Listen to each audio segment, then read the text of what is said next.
Iniciando a nossa aula de telegrafia. Nosso texto hoje não tem números, ok?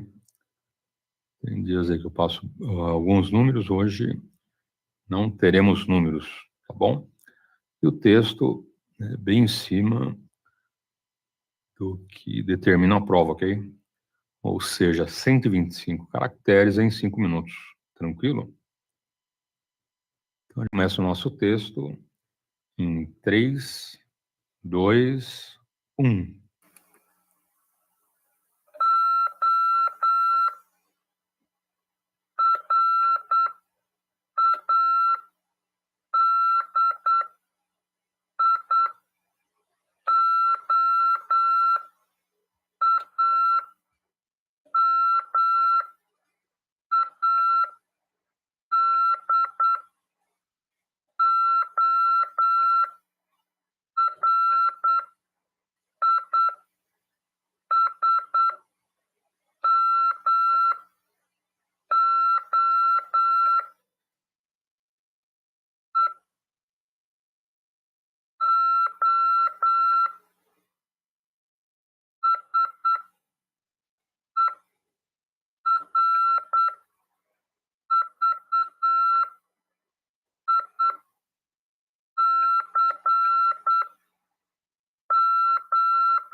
Corrigindo, ficou o seguinte. Vou fazer duas leituras. Uma bem lentamente. Você corrige aí palavra por palavra, ok? E a segunda mais rápido, uma revisão aí, se não faltou nada, tranquilo? Então, ficou o seguinte. O radioamadorismo é o serviço de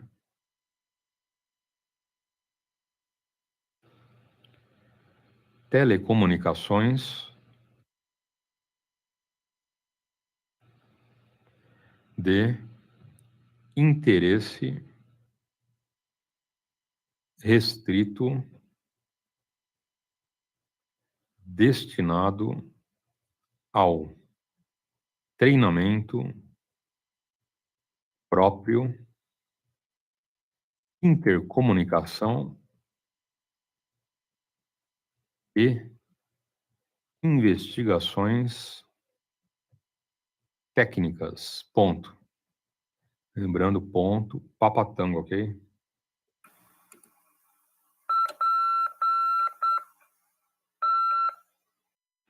Também, né, a gente pode usar o ponto final dessa forma aqui, ó.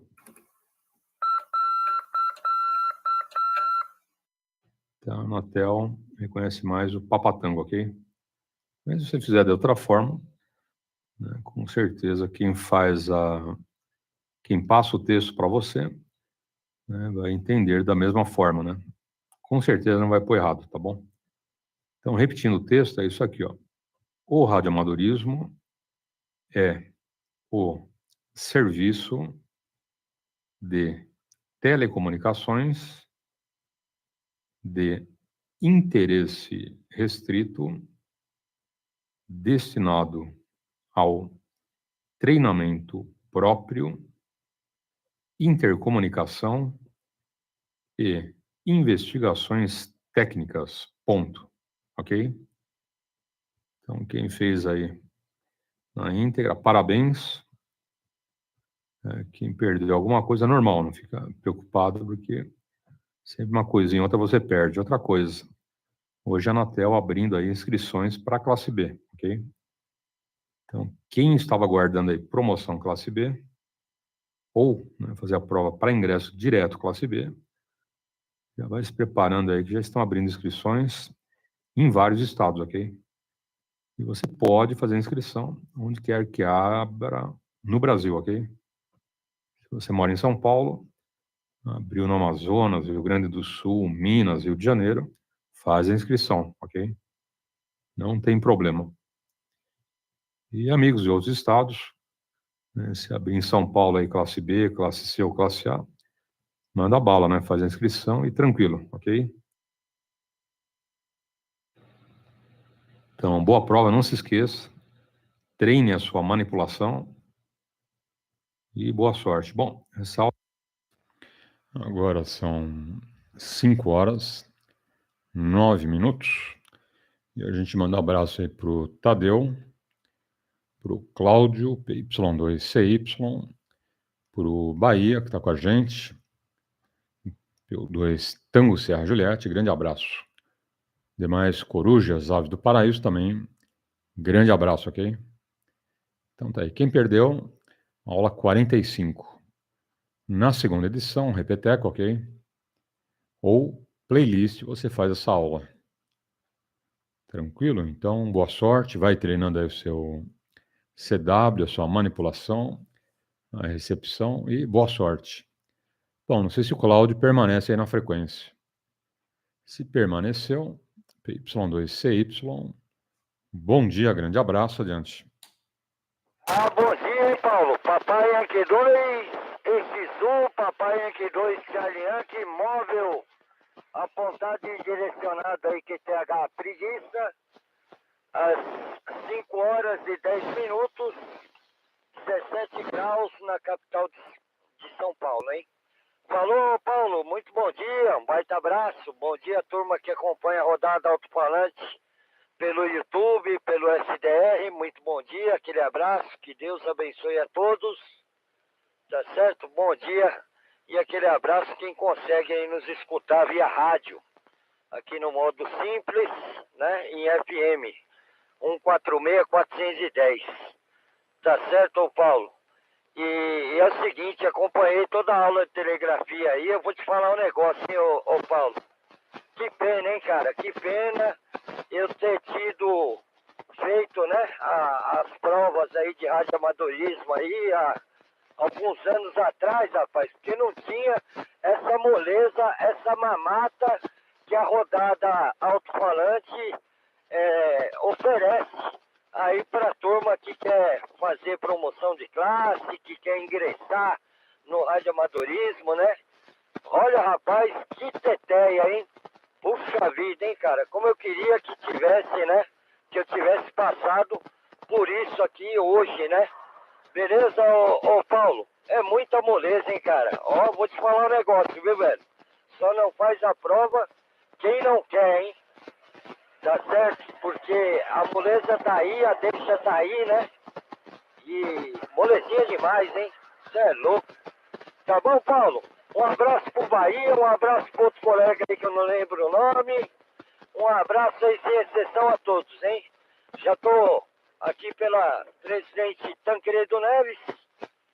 Parei aqui no semáforo da Rua Vergueiro, né? Cruzamento com a Rua Vergueiro. E já eu já tô chegando em casa, ok, Paulo? Obrigado pela oportunidade, hein? PY2EXU, PY2CY móvel. Ok.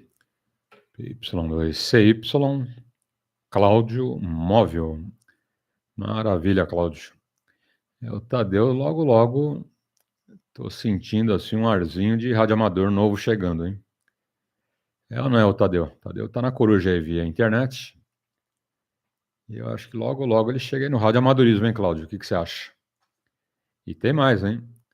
E tem mais, o Tadeu já vai chegar direto classe B, hein? Tô certo, ô Tadeu? Então, tá vendo? Por falta de um, tem dois professores, hein?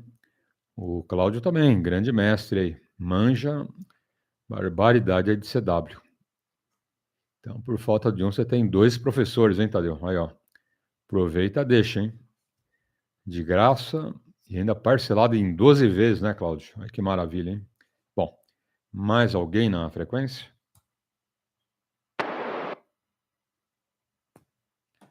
Então tá aí, ô Cláudio. E a motoca, como que anda? Mudando aí de telegrafia para duas rodas. E a motoca lá, tem saído, tem andado, como que anda lá o departamento de duas rodas? PY2, CY, adiante. Positivo, hein? Papai Yankee 2EXU, Papai Yankee 2 Charlie Yankee, /6 em movimento. O famoso Mike Tango, né, ô Paulo? O povo modula aí. A moto é o seguinte, ô Paulo. Logo a moto já tá fazendo 30 anos de idade, hein? Tá certo? Já foi feita aí uma prévia, né? Em questão aí de originalidade no clube aí de carro antigo, né? Da Moca. E passou aí com 97% de originalidade a moto, né? Foi feita uma prévia aí. Beleza? E isso daí nos dá o direito, né? De colocar aí a gostosinha placa preta, hein? Então logo a moto aí, ela é 1995, né? Quando ela fizer 30 anos, ela vai estar com a placa preta aí de coleção, hein? De colecionador, né? Tá certo? Dá um certo charme, né? Pro carro antigo, pra moto antiga, né? A placa preta ali no veículo, né? Sinal aí que o dono é 100% zeloso, né? E tem aí bastante critério, né, a ser discutido aí a respeito da originalidade aí do veículo para poder colocar a placa, hein, Paulo? Então é bem bacana, hein? Valoriza o veículo, né? Aumenta a autoestima dos proprietários, né? Tá certo? E assim por diante, hein? Sábado e domingo passado, hein, cara? Passado não, foi Foi retrasado ou foi passado, hein? Olha, o sono me tira aí da realidade, hein, ô Paulo? Trabalhar à noite não é fácil não, hein? Esses dias de calor aí, né? Acho que foi retrasado aí, sábado e domingo retrasado. Eu fui e voltei aí no Riacho Grande aí só pra acelerar, hein? Fui 2 vezes, hein, cara? Tá certo? A gente mora aqui pertinho, né? Do quilômetro 10 da Anchieta. Beleza?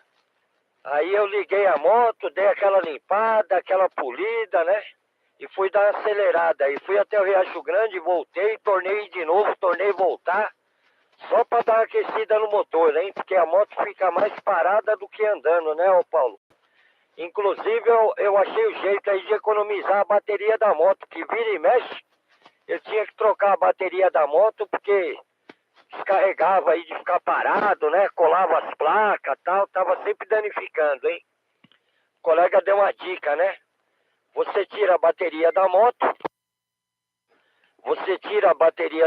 coloca aí em cima aí de um banquinho de madeira, uma mesinha aí com madeira, né?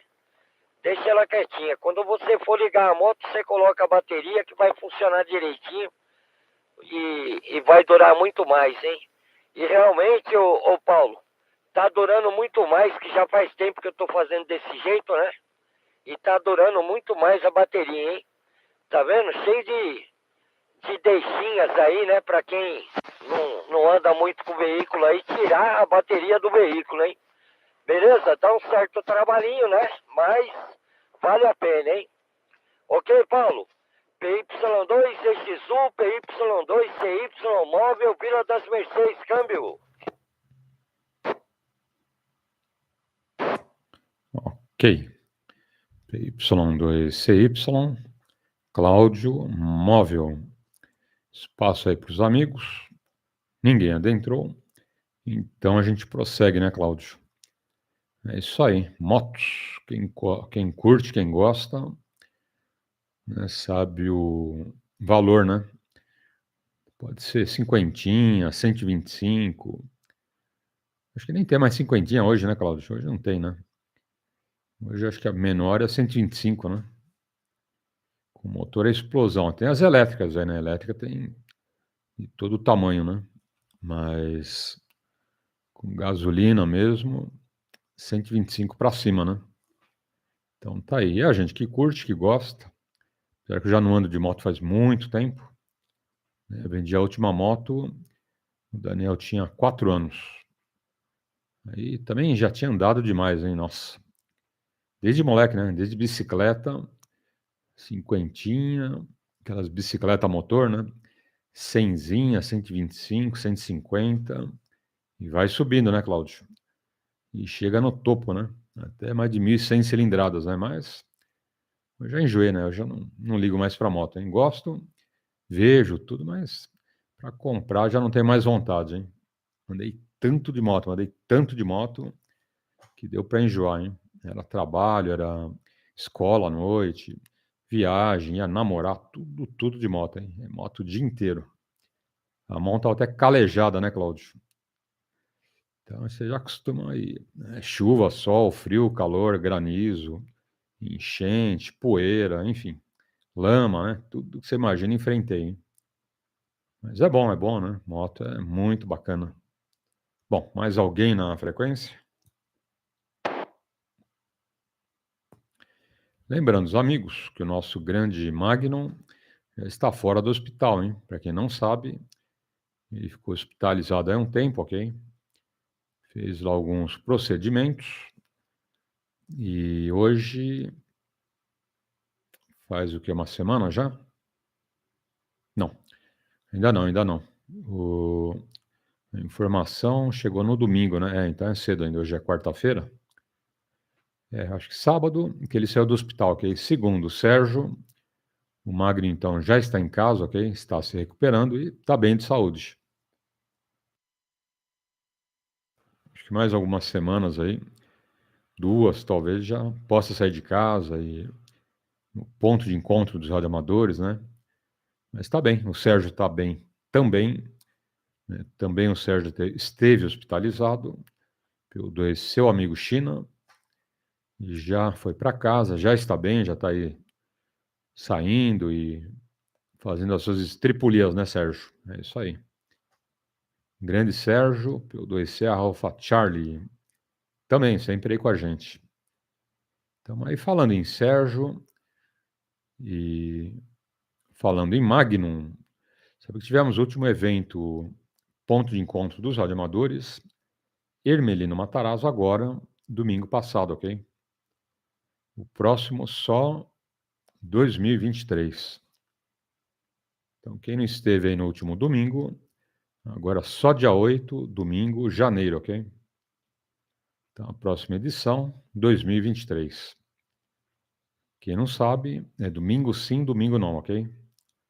Hermelino Matarazzo, Rua Abel Tavares, 1542.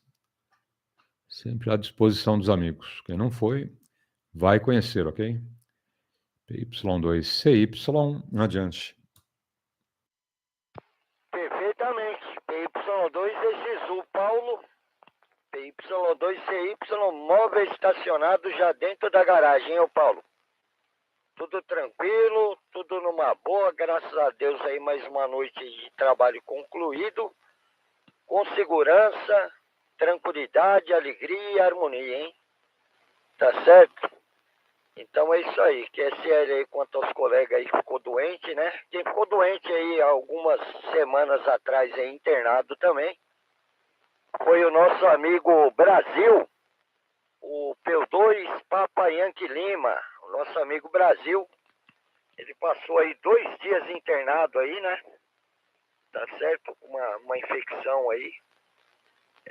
Se eu não me engano é pulmonar, hein? E já tá legal, né? Ontem eu falei com ele, ontem, domingo. Falei com ele domingo. Pelo WhatsApp, tá numa boa, com a voz legal, tudo tranquilo aí, graças a Deus aí também. Do jeito que foi, voltou e voltou melhor, né? Lá pro hospital, né? Isso é muito bom, hein? Beleza? Quando a gente ouve aí algum colega, né? Radioamador, né? Que tá doente, coisa do tipo, a gente aqui tem o hábito, né? De nas nossas orações, né? Lembrar, mesmo não conhecendo o amigo, né? Lembrar do nome do colega aí e orar, né? Para que venha melhorar, né? Tá certo? E tudo acontecer aí da melhor forma, né?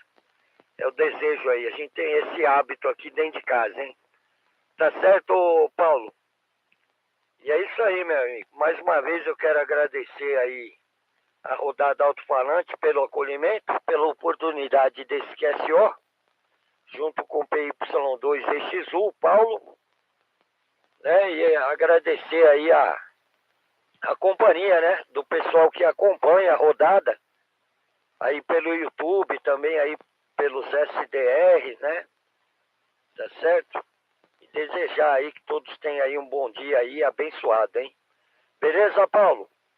Aqui fica meu abraço aí para você e para todos.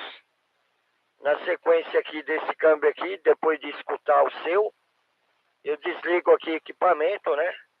Que a gente por aqui tá cheio de fome, viu, Paulo? Cheio de fome, rapaz. Tô doido para entrar dentro de casa, tomar um banho e comer um trem, hein? Que nem diz o meu amigo mineiro. Beleza, Paulo? Bom QSO aí para você. Boa rodada. E até o próximo contato, se Deus quiser, ok, meu amigo? PY2EXU, PY2CY, câmbio. Ok. PY2CY, Cláudio, PY2EXU, Paulo, Aeroporto de Congonhas. Maravilha, Cláudio. Grande abraço, tudo de bom. Obrigado aí pelo papo. Olha o Cabral chegando aí. Abraço, hein, Cabral. Tudo de bom. E um ótimo dia, ok? E fica aí à vontade, tá bom, Cláudio? Uma boa ducha, um bom jantar. Não come muito, hein? Não come muito, você não dorme direito. Tá bom? Comer um trem é meio indigesto, hein? Um carrinho aí, uma moto, né? Aí vai. O trem é muita coisa, hein? Então tá aí. Grande abraço, Cláudio. Tudo de bom e até a próxima. Tchau, tchau. Um abraço, Paulo. Até a próxima. Alô, Cabral. Alô, Cabral, escutando a rodada alto-falante aí pelo YouTube. Ganhou um abraço aqui do Cláudio, hein? Eu estou modulando aqui móvel, estacionado dentro da garagem, Vila Nossa Senhora das Mercês, pertinho do quilômetro 10 da Vincheta, a 10 quilômetros do Marco Zero em linha reta. Aqui a Vila das Mercês, hein? Beleza, ô Cabral? Um baita abraço aí, tudo de bom, hein? Deus abençoe aí você, a família, e boas curtidas aí, boas escutas aí, ok, meu amigo? 73 do Cláudio, hein? Um abraço, Paulo. Até o próximo contato. Ok. Obrigado, Cláudio. PY2EXU, já dentro de casa, com o carro ancorado na garagem. E por hoje chega, né, Cláudio? Só mais tarde, né? Só à noite ele volta pro batente, viu, Cabrão? O Cláudio é do contra, hein? O Cláudio, a gente tá acordando para ir trabalhar, ele tá indo dormir para descansar, ok? Quando a gente vai descansar à noite, ele tá saindo pro trabalho, né? Esse cara é da pá virada, viu, Cabrão? É torto, hein? Tudo contrário da gente, mas tá bom. E é nosso amigo, né? É radioamador, é telegrafista e manja do assunto. Bom, 5 horas e 27 minutos. Quem curte rádio tá vendo um Globe Scout, ok? Modelo 40 Alpha. Radião clássico, valvulado. Pelo jeitão, não lembro, mas deve ser década de 50, ok?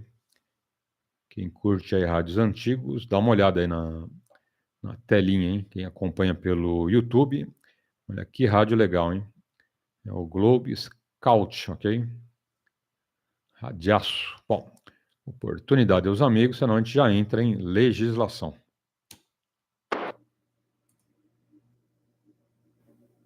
We get about almost 21 watts out of this, and if I move the other control and move this around a little bit, we get about 21 watts or something like that. And it looks like it's just below 150 milliamps. And that's out of the dip again. So this could be, tuned down towards the dip, and, you can reduce the wattage if needed. So yet to see if we're going to get any type of modulation happening at that level. So you might have to actually turn the power down just a little bit in order to, achieve 100% modulation with this particular transmitter. That's yet to be found out. So what I'm going to do is I'm going to click this into standby again, so you'll see the power drop off. So there's no high voltage flowing. And what I'm going to do is flip the switch from CW to phone, and there should be a little bit of a reduction in RF output power. So click this back on. Not too bad. And I'll click that off again, click that back to CW. And as you can see, it's up just a little bit, coming up to about 20 watts. As things are kind of warming up from drawing current. I have an audio signal generator attached to the microphone input jack, and I have the mic gain turned up just a little bit. So I'll use the gain on the signal generator itself to turn this up. So what I'll do is I'll click this into transmit mode, and we'll take a look at the analyzer here.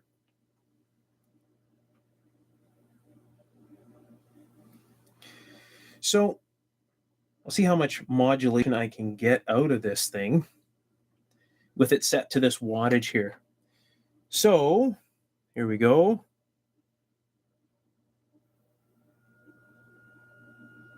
You can see the level right under the mod freak going up. Just a random frequency I chose with the generator. And it goes to about 70%, and it's topping out there, and I'm pretty sure it's not a clean sine there at all. So what I'll do is I'll just leave this up around 70%, and what I'll do is I'll bring the plate more towards the dip so that it's drawing less current. Of course, the wattage is going to drop down, and we should see a rise in the modulation level. As you can see, yeah, it's starting to rise quite a bit. was actually, it went over 100 there really fast, and that's why it's popping into another range. So I'll just turn this down. Turn that back up.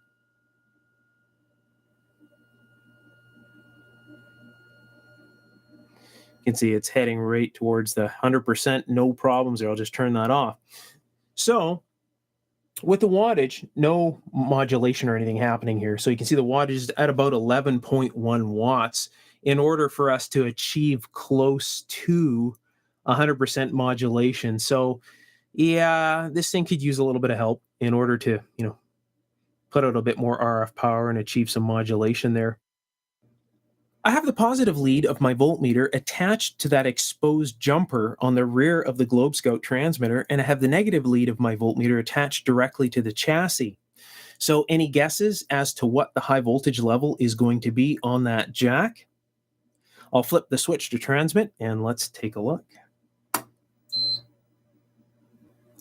Over 400 volts is present on that exposed lead, and that 400 volts is present all over the inside of this transmitter.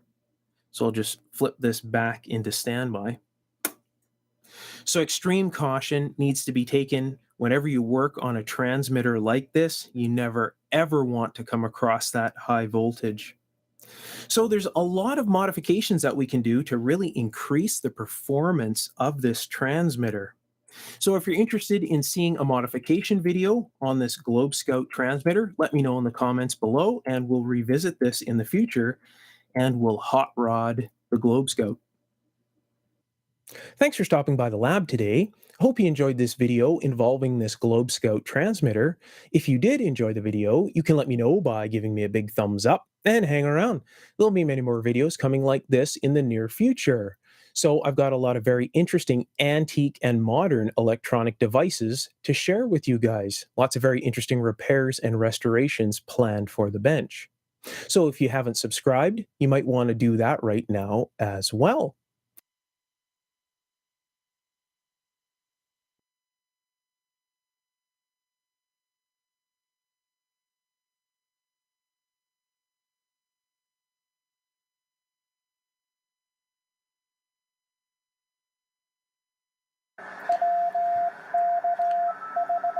In today's video, we're going to take a look at this new Pentec TR45 Lite, a little 5-band CW transceiver from WA3 RNC.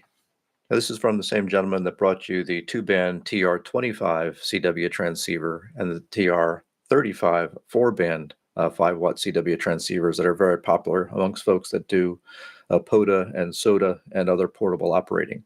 This is the 5-band 5-watt TR45 Lite that is just starting to hit production now.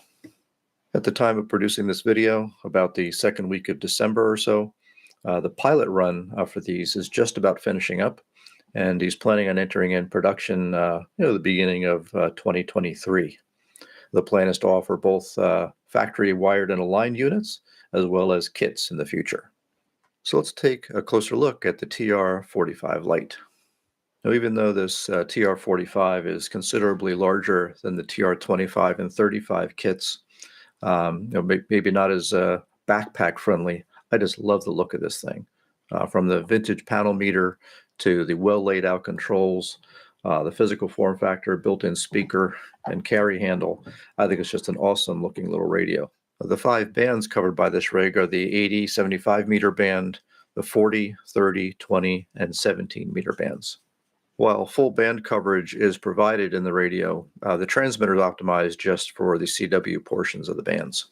The unit I have here has 2 options. One is a built-in 5200 milliamp hour battery, which lasts quite a long time.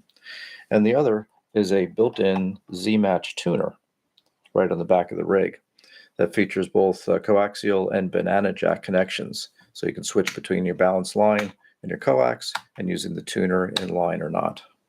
The design is a single conversion analog transceiver with a 4.9 megahertz IF. It has a really nice sound with the built-in speaker.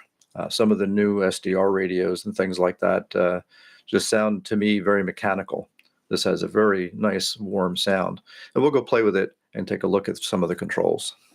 Now, other than the aesthetics of this radio, one of the other things I really like about it is that there's absolutely no menus whatsoever. Everything is controlled by knobs and switches. So let's walk through the various controls. Of course, there's a dial illuminator that can be very bright, which kind of washes out on the video. So we'll go to the dim setting here for the video. The phones jack allows you to plug in headphones, and the speaker is actually still active when you plug the headphones in. There's actually a separate switch here to turn the external speaker, the internal speaker, on or off. The volume control, obviously right here. There's a variable notch control that when you turn it all the way fully clockwise, essentially moves the notch out of the passband so it's not there.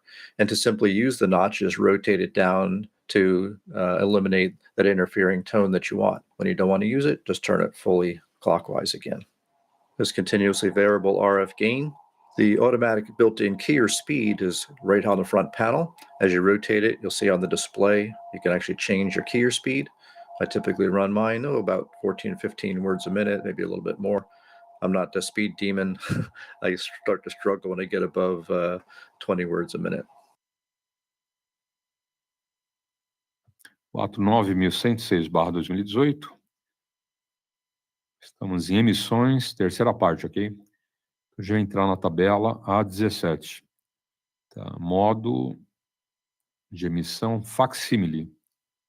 Então, o modo facsímile, ou transmissão em facsímile, é modulação de amplitude em faixa lateral única, portadora suprimida, cujos tipos de emissão são os seguintes, olha lá. Temos 3 referências, hein, quando a gente fala de facsímile em banda lateral. A identificação R3C, J2C e J3C, ok?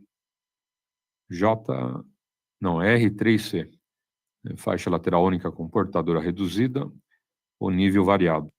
J2C, faixa lateral única, portadora suprimida.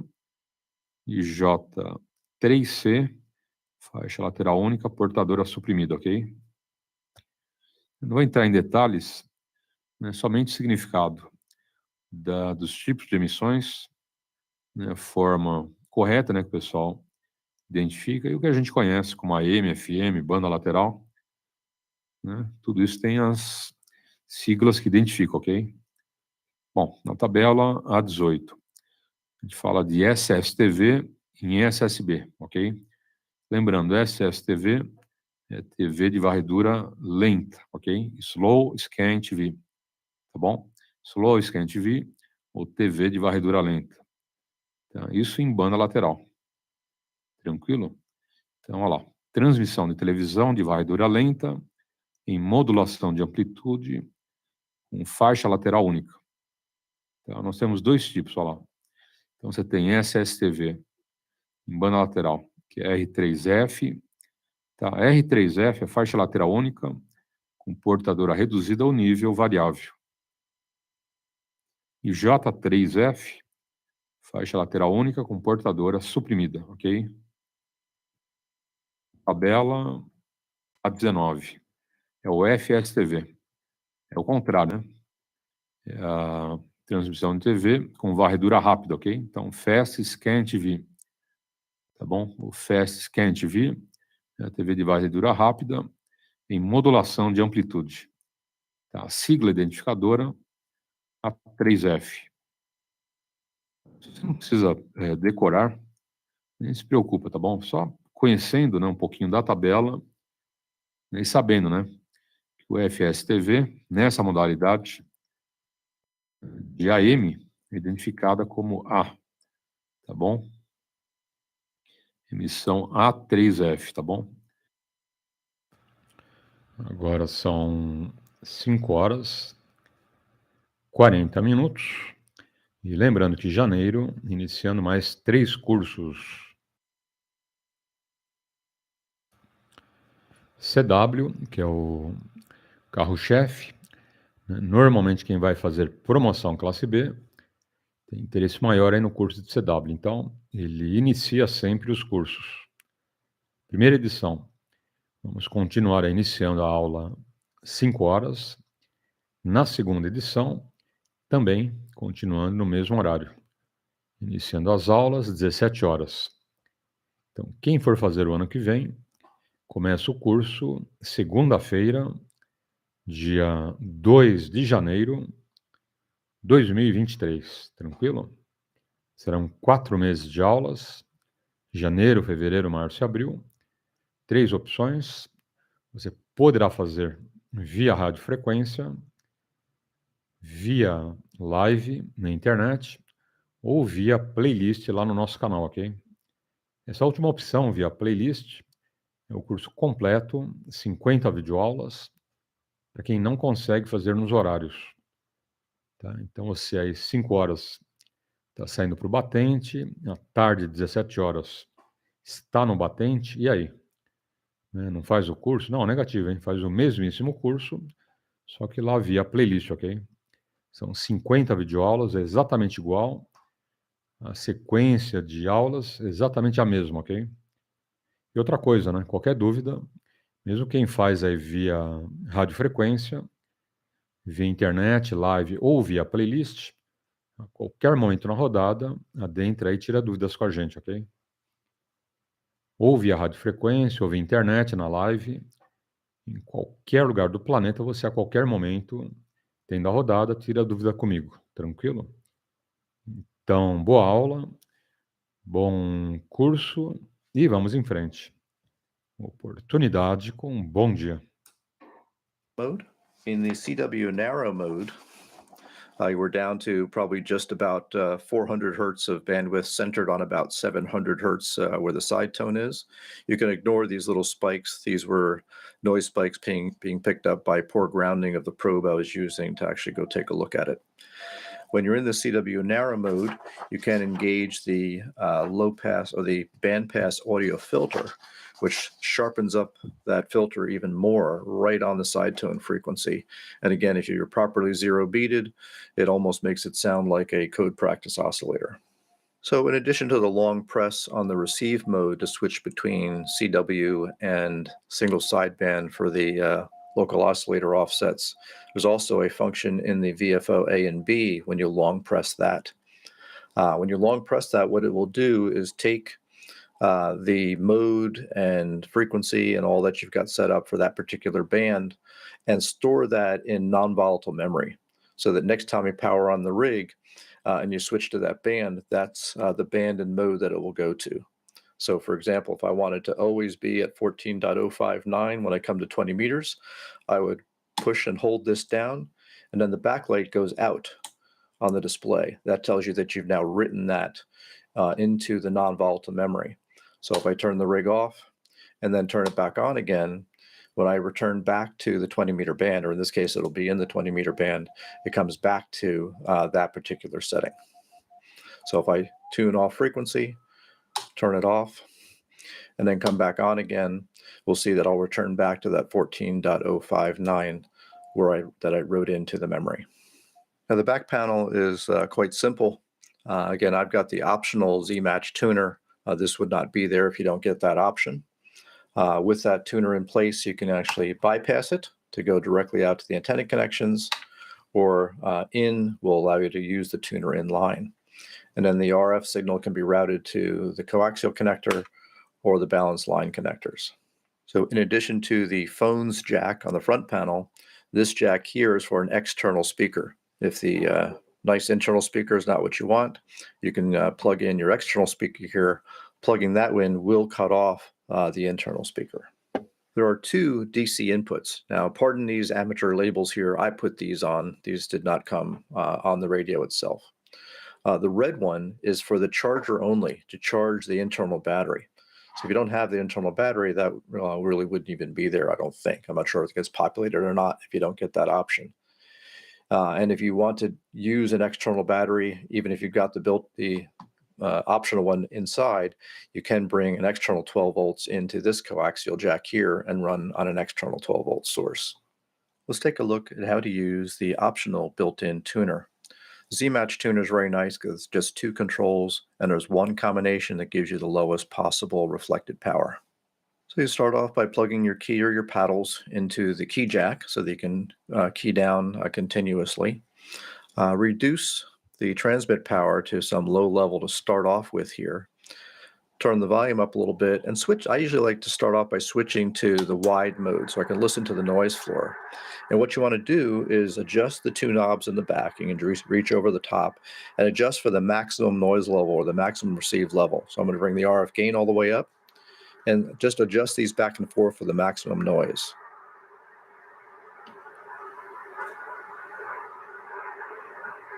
Feels like it's right about there. Now it sounds like I'm in a quiet portion of the band, so we'll just listen a little bit to be sure I'm not going to interfere with anybody before I start keying up to test the transmitter. Okay, so satisfied that the band is, I'm not going to interfere with somebody, we'll start off by just turn the volume down here on the receiver just a little bit. Leave the RF power switch in the reverse position and key up the rig and turn up the power. I can see I'm getting some deflection, some reflected power. So once I start to get some reflected power, then I can key down and start adjusting the knobs to minimize that. All right, so looks like I hit a nice minimum spot there. Once I do that, I can then turn the power up some more. I'm getting more reflected power. Let's see if we can minimize that again. Went the wrong way. There we go. There, we dropped it right down to 0. And then we can turn the power up some more. Now with the power all the way up, I'm not getting that much reflected power, so I'm just about there. And there, boom. Now I've got this thing dialed in, so I've got no reflected power. I'm properly tuned up, ready to roll at full power.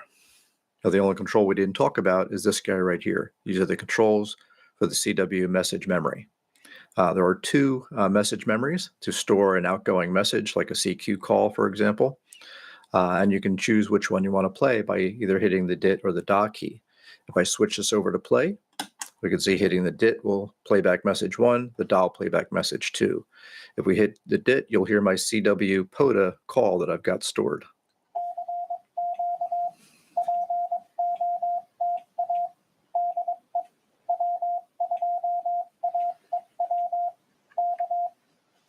Similarly, if I want to record message 1 or 2, I flip over to record.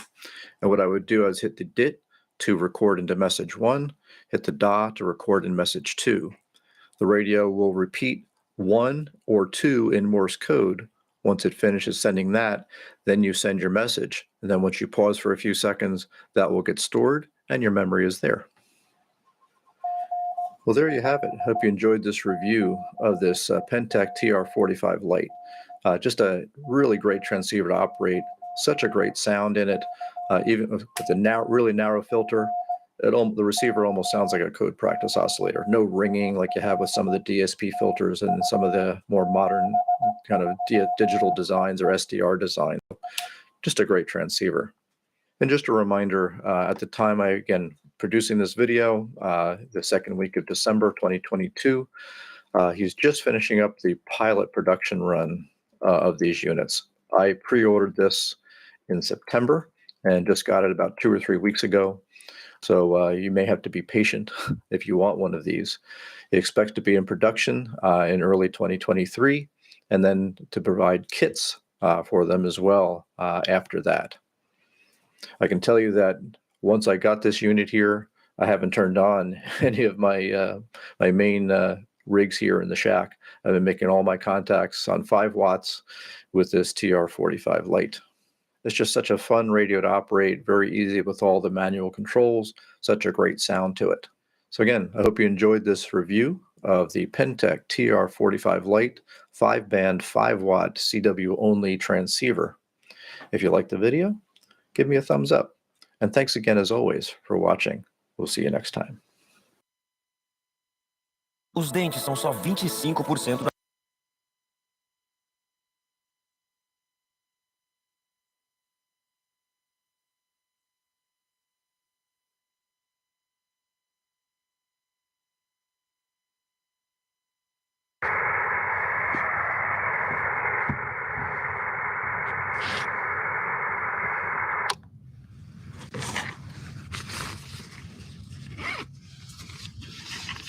Here at Lake McMurtry, east side.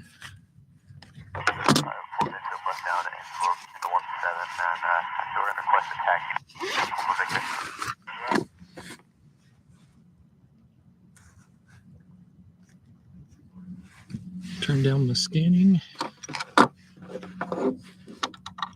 We're going to use the external tuner this time.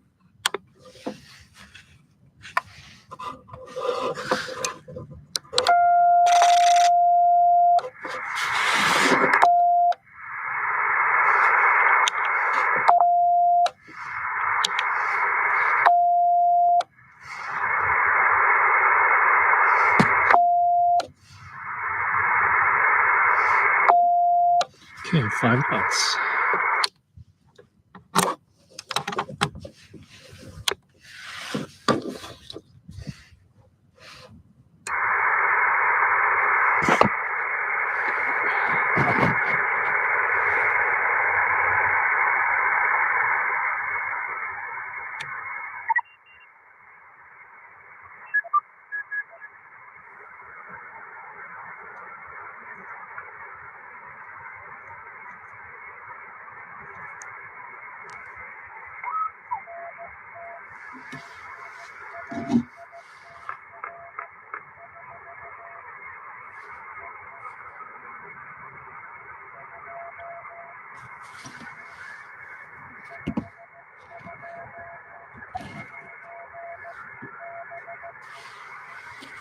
Okay, let's see what we got.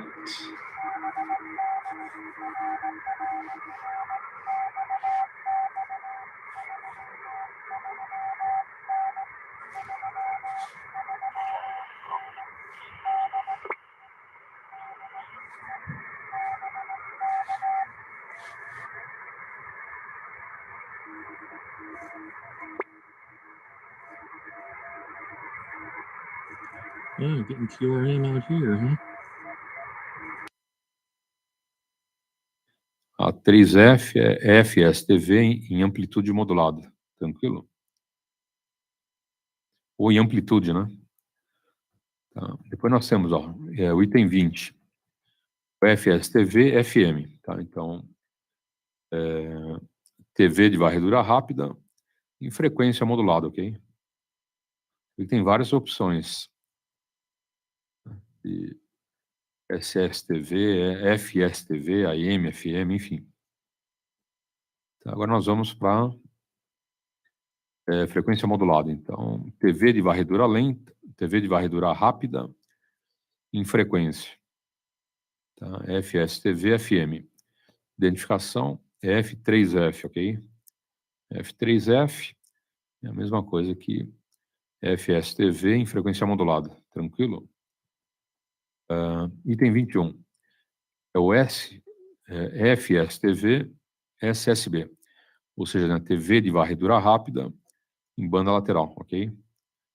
Transmissão da televisão de varredura rápida em modulação de amplitude, banda lateral única. Tá? Identificação C3F. Então, toda vez que você ouvir a sigla C3F, então, C3F é a mesma coisa que TV de varredura rápida em banda lateral, ok? Tem essa forma aqui de identificação mais, vamos chamar, correta, né? São siglas, né, mais de uso profissional para quem trabalha na área de telecomunicações ou de manutenção, né, de equipamentos de telecomunicações. Então, o engenheiro dessa área, ele, né, identifica por essas siglas, ok? C3F, W7D, C3W, tá bom? Tudo isso são características desses modos de transmissão, ok? Bom, indo para modos experimentais. Os modos experimentais são nas tabelas de cada banda que a gente já leu para os amigos, tá bom? Cada banda, né, tem um comprimento de onda, né, tem um range, né, respectivo, onde começa, onde termina a frequência. E uma das colunas de possibilidades de transmissão, né, tem banda lateral, tem telegrafia, tem AM, FM, modos digitais, DV, né, digital voice, enfim. Né, além de todos esses modos, né, você tem modos experimentais, ok? Bom, a gente vai dar um intervalo e já retornando em legislação. Hoje, analisando a terceira parte, que fala de emissões, ok? São várias tabelas na nossa legislação. Ninguém olha isso, né? O negócio fica lá meio que com teia de aranha, com traça, com pó. Né? Poucos radioamadores vão ter interesse nessas tabelas, só que é bem interessante, é bem legal você ter esse conhecimento, tá bom? Você vê que além, né, da forma que a gente usa aqui no radioamadorismo, tem um padrão aí mais profissional, mais técnico, né, que são os pedidos feitos na Anatel, protocolados por emissoras de rádio, televisão, comunicações em geral, ok? De todo o Brasil. Então, para quem trabalha profissionalmente, vai estar usando essas siglas. Normalmente, o engenheiro eletrônico, alguém da área de telecomunicações que manja, ele prepara um laudo e protocola na Anatel, ok? Então, a gente, para não ficar de fora dessa área de conhecimento, traz aí as tabelas, ok? E essas tabelas você encontra no ato 9106/2018. Tá? Não esquece, escreve Anatel na frente e a busca vai direto na legislação, ok? Então você coloca só a norma, né, o número, tem legislação nível federal, estadual, municipal, umas 300 possibilidades, ok? Então fica a dica aí sempre colocar a Anatel na frente, que a busca é direta e certeira, tá bom? Abrindo espaço para os amigos, cumprimentando antes aí o nosso grande amigo Rafael. Um abraço, hein, Rafael? Tudo de bom? São Paulo, 16 graus, hein? Tempo maluco, né?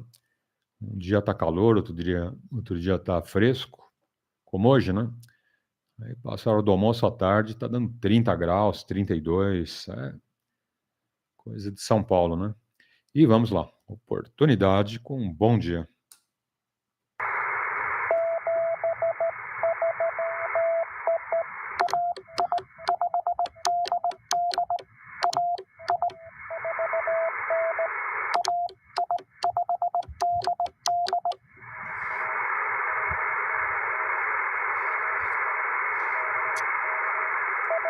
I just can't hear you.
I love this radio. Oh my God.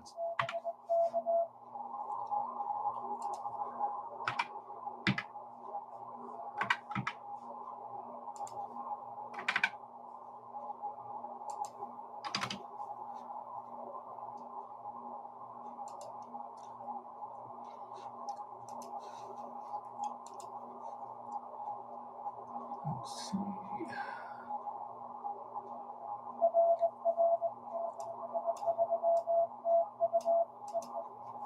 65.2.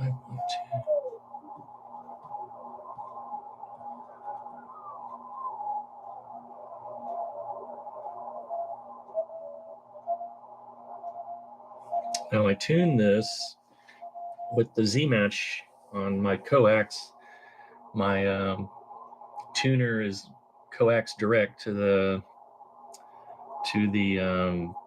80 to 10 in-fed half wave, my MFJ. And I'll point this so you can see better. And this is just amazing. I'm running a 9-volt bio-inno power, 6 amp hour. So I'm not sure how many watts I'm pushing out. I think my power is only half, so I don't know. Let's see, 15, 0, 65, 20.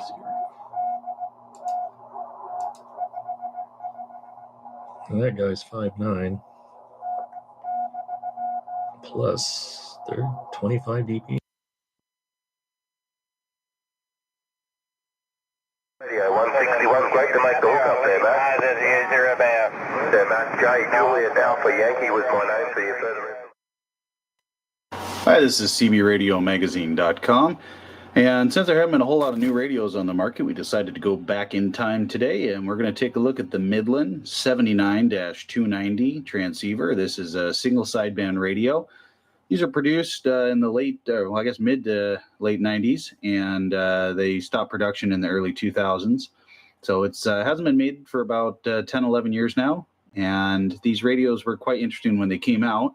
They were Midland's last single sideband radio they produced. They were about 2 inches tall, so they could be mounted directly in your dash. Very few radios can do that, even today. It had a detachable face on it.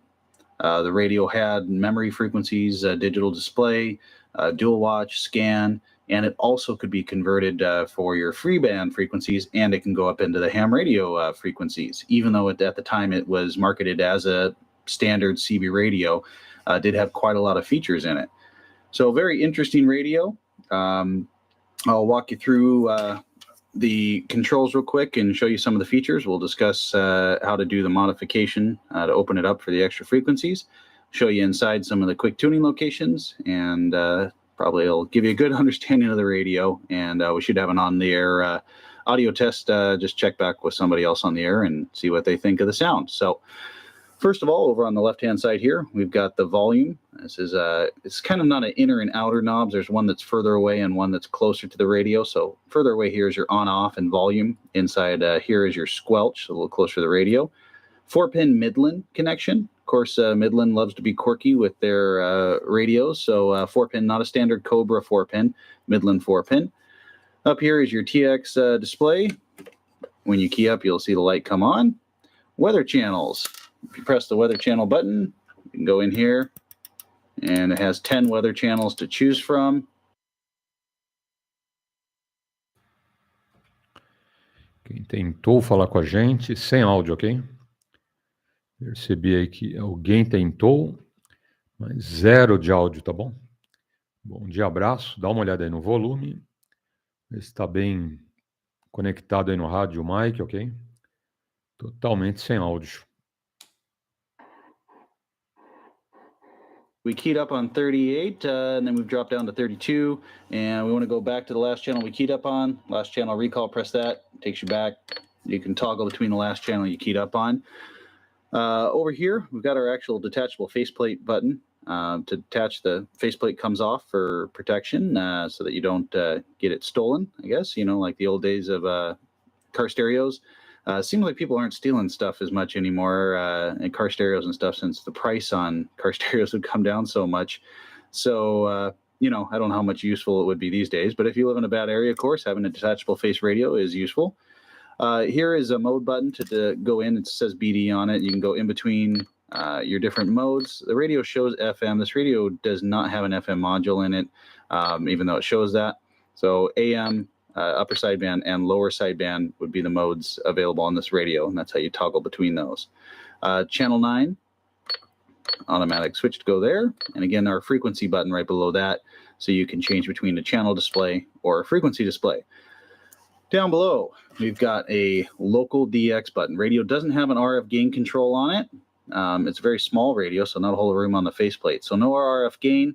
you have to have the local DX button. You press it, gives you, cut back on your signal strength of the incoming signals, and this would be the DX position or just open. Same thing with a microphone gain, not a microphone gain control on this. If you want to lower your microphone gain, you press the mic button. If you want it wide open, you just leave it off. Memory frequencies, you can store in here. It's just a matter of going to the frequency, holding down the button. It will beep and flash. You'll see that we store that in there. We can go to another frequency, press down on the M2. And now if we go back to M1, you'll see channel 38's been stored in there. And we can go to M2 and it stores them in there. So you've got 4 memory frequencies you can store in there. There's a scan feature. So if we turn up the squelch, we can press the scan. It'll scan through until it hears a station break the squelch. West, the other way from there, going towards Anacortes type direction. And if nobody keys up again for a couple seconds, it will start scanning again. There it goes.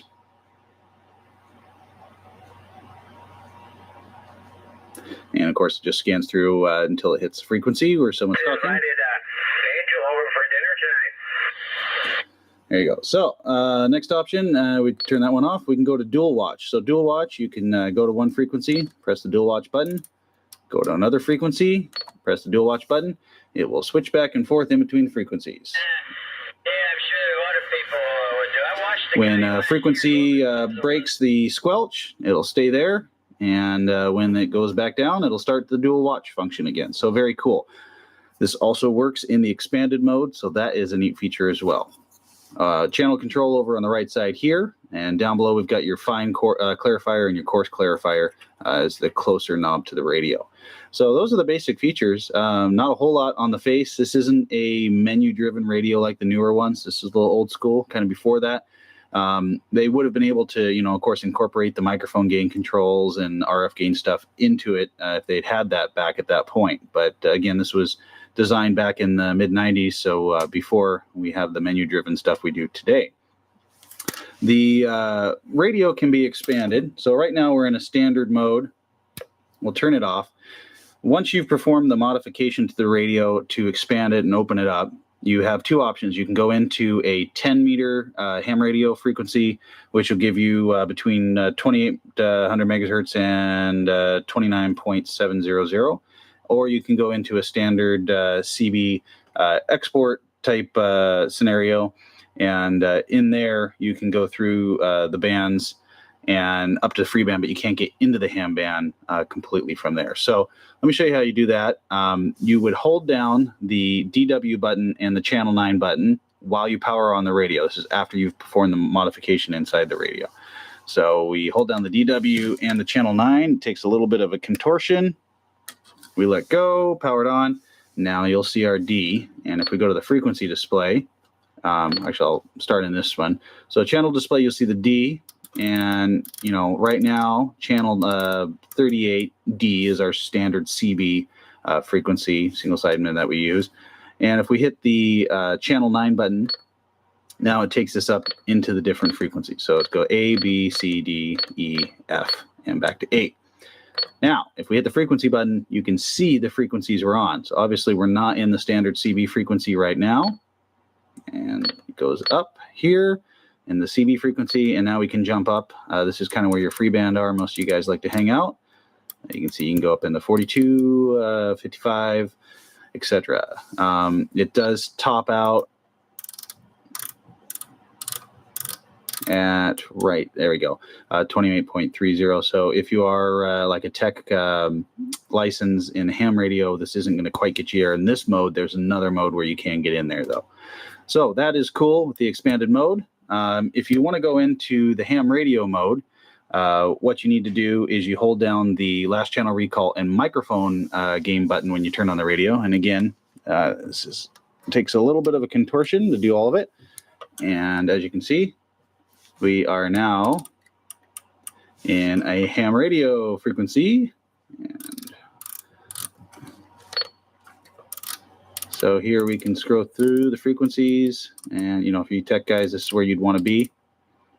But it definitely can go up higher, And we even heard some guys all the way up at 29.700. The problem with this radio is that it doesn't tune in smaller increments, so going in between is going to be difficult. You can try and use your, if you unlock the clarifier, you can try and go in between a bit, but realistically, you can't go to 28.425. You can only go on the 10s. So interesting in that sense. And if you need to leave this mode and you want to go back to the CB mode, you have to, again, hold down the mic and LCR button. It takes us back into our standard CB mode. So that's the way you have to do that. You can't easily toggle between them. So interesting radio. Discussing a little bit in terms of its performance on AM radio. Will tune up to about 20 watts. Audio, yeah, it can hit about 18 to 20. On single sideband, it runs up to about 25 watts. And good, strong signal. The display on this radio does dim quite a bit, and we'll discuss that in a minute. When you're talking, especially on single sideband, you'll see. Então, dentre os modos experimentais estão aqui, ó, W7D, Whisky 7º Delta, ok? O Whisky 7º Delta, ou W7D, é combinação de modos, amplitude, ângulo ou pulso, ok? Amplitude, ângulo ou pulso. Temos também o modos experimentais C3W, que é faixa lateral vestigial. Temos o X9D, são casos não previstos nas denominações anteriores. Tá? Então, modos experimentais aí, né, em algo aí diferenciado, uma combinação de amplitude com pulso, com ângulo, né, diferenciado, enfim. Tá bom? Tem todos os modos que eu estava lendo aqui, né, os modos experimentais, né, permitem, né, essas que eu já passei, W7 Delta, C3W e o X9D. Então, essa designação X9D, né, o técnico, engenheiro de telecomunicações, quem trabalha num laboratório, manutenção de equipamentos, né, vai ter alguns equipamentos que vão ter essa designação, ok? Eles vão estar preparados para esse tipo de emissões, tá bom? Como nós, radioamadores, né? Eu falei agora, por exemplo, vamos pegar uma referência aqui, ó. Facsímile em FM. Você pega dados em banda lateral. Tem, né? Tudo isso tem designação e nós podemos usar, ok? Você pega aqui dados AM, dados em FM. Né? Você pega fonia digital, tá aqui, ó. A fonia digital, já falei, né? Foi numa outra aula, tá bom? Fonia digital, né? Com a identificação, tá aqui, ó. G7E, que é tipo de modulação em fase, F7E, que é modulação em frequência, tá? J2E, que é faixa lateral única, portadora suprimida, tá bom? Então, até no modo digital, né, que é a fonia, né, a gente conhece na tabela como DV, Digital Voice, tá aqui, ó. Modo G7E, fase, F7E, frequência, e J2E, faixa lateral única com portadora suprimida, ok? Tudo telefonia, ó, tipo de informação, né? Fonia, ok? Eles colocam como telefonia, mas é fonia. Tá bom? Tudo a mesma coisa aqui, ó. Bom, a gente vai dar intervalo. São 6 horas 15 minutos. Lembrando os amigos, estamos ao vivo lá na internet. Diariamente aí temos 2 edições. E você acompanha a rodada via radiofrequência ou via internet. A live aí, em qualquer lugar do planeta você acompanha. E também as playlists. Lá no nosso canal tem várias, cada uma é um curso diferente. A primeira de todas, curso de CW, curso completo, ok? Quem tiver interesse, 50 videoaulas e boa sorte. Outra coisa, falando em videoaula, janeiro começando aí mais 3 cursos. Dia 2 de janeiro de 2023. Serão 4 meses de aulas, janeiro, fevereiro, março e abril. Primeira edição, vão começar às 5 horas, segunda edição 17 horas, e via playlist, você escolhe o horário, ok? Qualquer parte aí do planeta, 24 horas por dia, tem lá no nosso canal, pega a playlist e boa sorte. Lembrando, tendo a rodada, você tira dúvidas com a gente, ok? Na primeira edição, na segunda edição, sábados, domingos, feriados, não tem problema, ok? Qualquer hora é hora, adentra e tira a sua dúvida. E vamos em frente. Oportunidade com um bom dia. Towards the front, then there's your detachable faceplate, and I will take that off and show you that as well. Okay, does have a detachable face on it. All you need to do is... Bom dia, PY2EXU, adiante. If you have this in your car and someone... Por aqui. Tá bom. Aquele abraço a você e a todos que estão por esta frequência aí. Mais um dia, né? Acabando o ano. Esse ano eu paro mais cedo. Vou parar dia 19. Era para parar dia 22. Mas eu paro dia 19 e volto só dia 3 a trabalhar. Vou tirar uns dias aí. Tá bom? PY2 Lima Oscar Charlie Demetrio de retorno a PY2EXU Paulo, rodada do alto-falante.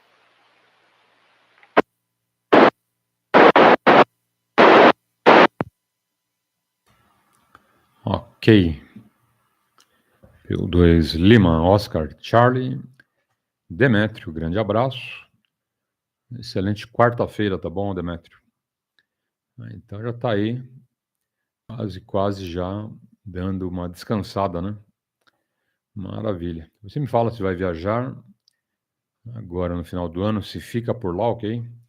Araçariguama, né? É isso aí. Vai ficar lá uma semana, 10 dias, o mês inteiro. Tá bom? Eu sei que você vai levar antena, na rádio e provavelmente a gente vai bater papo lá por Araçariguama, né, Demetrio? Legal, hein? Uns dias de descanso é bom e é bem-vindo, né? Eu também tiro aqui uns dias de descanso, mas não tem nada programado para viagem, né? Então, vamos ver aí como que fica a programação. Se tiver também a gente vai, se não tiver a gente fica, né? Sempre. E se ficar, fica no rádio, né? Com certeza, né, Demetrio? PY2 Lima, Oscar Charlie, adiante. Positivo, Paulo, TKS aí. PY2EXU de retorno PY2 Lima Oscar Charlie. Não decidimos ainda, né? Mas provavelmente eu dou uma passadinha por lá. Depois eu pego a motoca e vou fazer um tour. Vou rodar um pouquinho, passear um pouquinho. Normalmente de lá eu passo em Campinas, depois em Dayatuba. Vou dar uma encostadinha até meu pai, Piracicaba. Né? Vamos ver. Eu quero é rodar, pôr o pé na estrada de moto. Tá bom. Mas deixarei os equipamentos lá. E assim que possível, né? Modulo de lá. Como eu falei, né? Já tenho a posição lá correta lá, né? Então é bem tranquilo. Já sei dos pontos bons ali para modular. Vamos ver, esse ano talvez eu coloque a antena um pouco mais para cima, mais para riba da casa lá. E lá para cima lá. Vou levar um pouco mais de cabo. E aí aumento ela mais um pouco lá. Para ficar melhor ainda. Tá bom, Paulo? PY2 Lima Oscar Charlie Demetrio de retorno a PY2EXU. Ok. PY2 Lima, Oscar Charlie, Demetrio. Quanto a moto, passeio, maravilha. E quanto a antena por lá, também maravilha. E quanto mais alto, melhor, né? VHF, Gosta de altura, né, o Demétrio? Não adianta achar que só antena ou só um bom cabo, ou só um bom rádio faz alguma coisa. Não faz, né? Você tendo um bom rádio, um bom cabo e uma boa antena, aí sim essa altura aí faz a diferença, né? Mas tá bom, tá bom. Vai subir um pouquinho, né? Provavelmente já melhora. De toda forma, a gente conversa do mesmo jeito, né? Até porque quando nós conversávamos, eu aqui, aeroporto de Congonhas, você, Araçariguama, minha antena estava mais baixa, ok? E agora eu subi mais 7 metros. Então, provavelmente melhora para mim, melhora para você. Você também subindo um pouquinho por lá, fica melhor ainda, né? Então vai ficar show de bola, né? Não lembro qual antena que você leva, é uma MA6000, eu não lembro. Ou tem por lá, né? Não lembro agora. Depois você me comenta. PY2 Lima Oscar Charlie, adiante. Positivo. Aí eu tava com a MA lá, eu tirei, tava com uma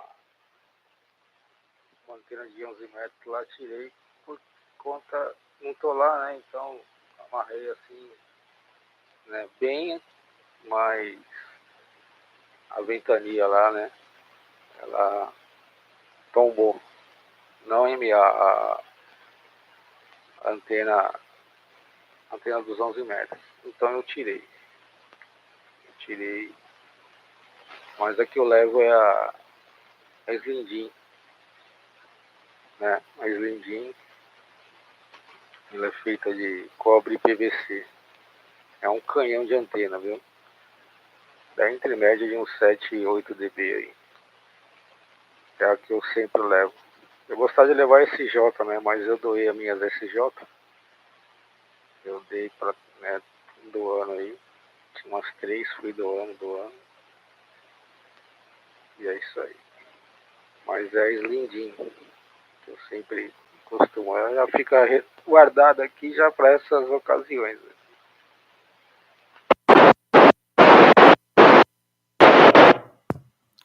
Positivo.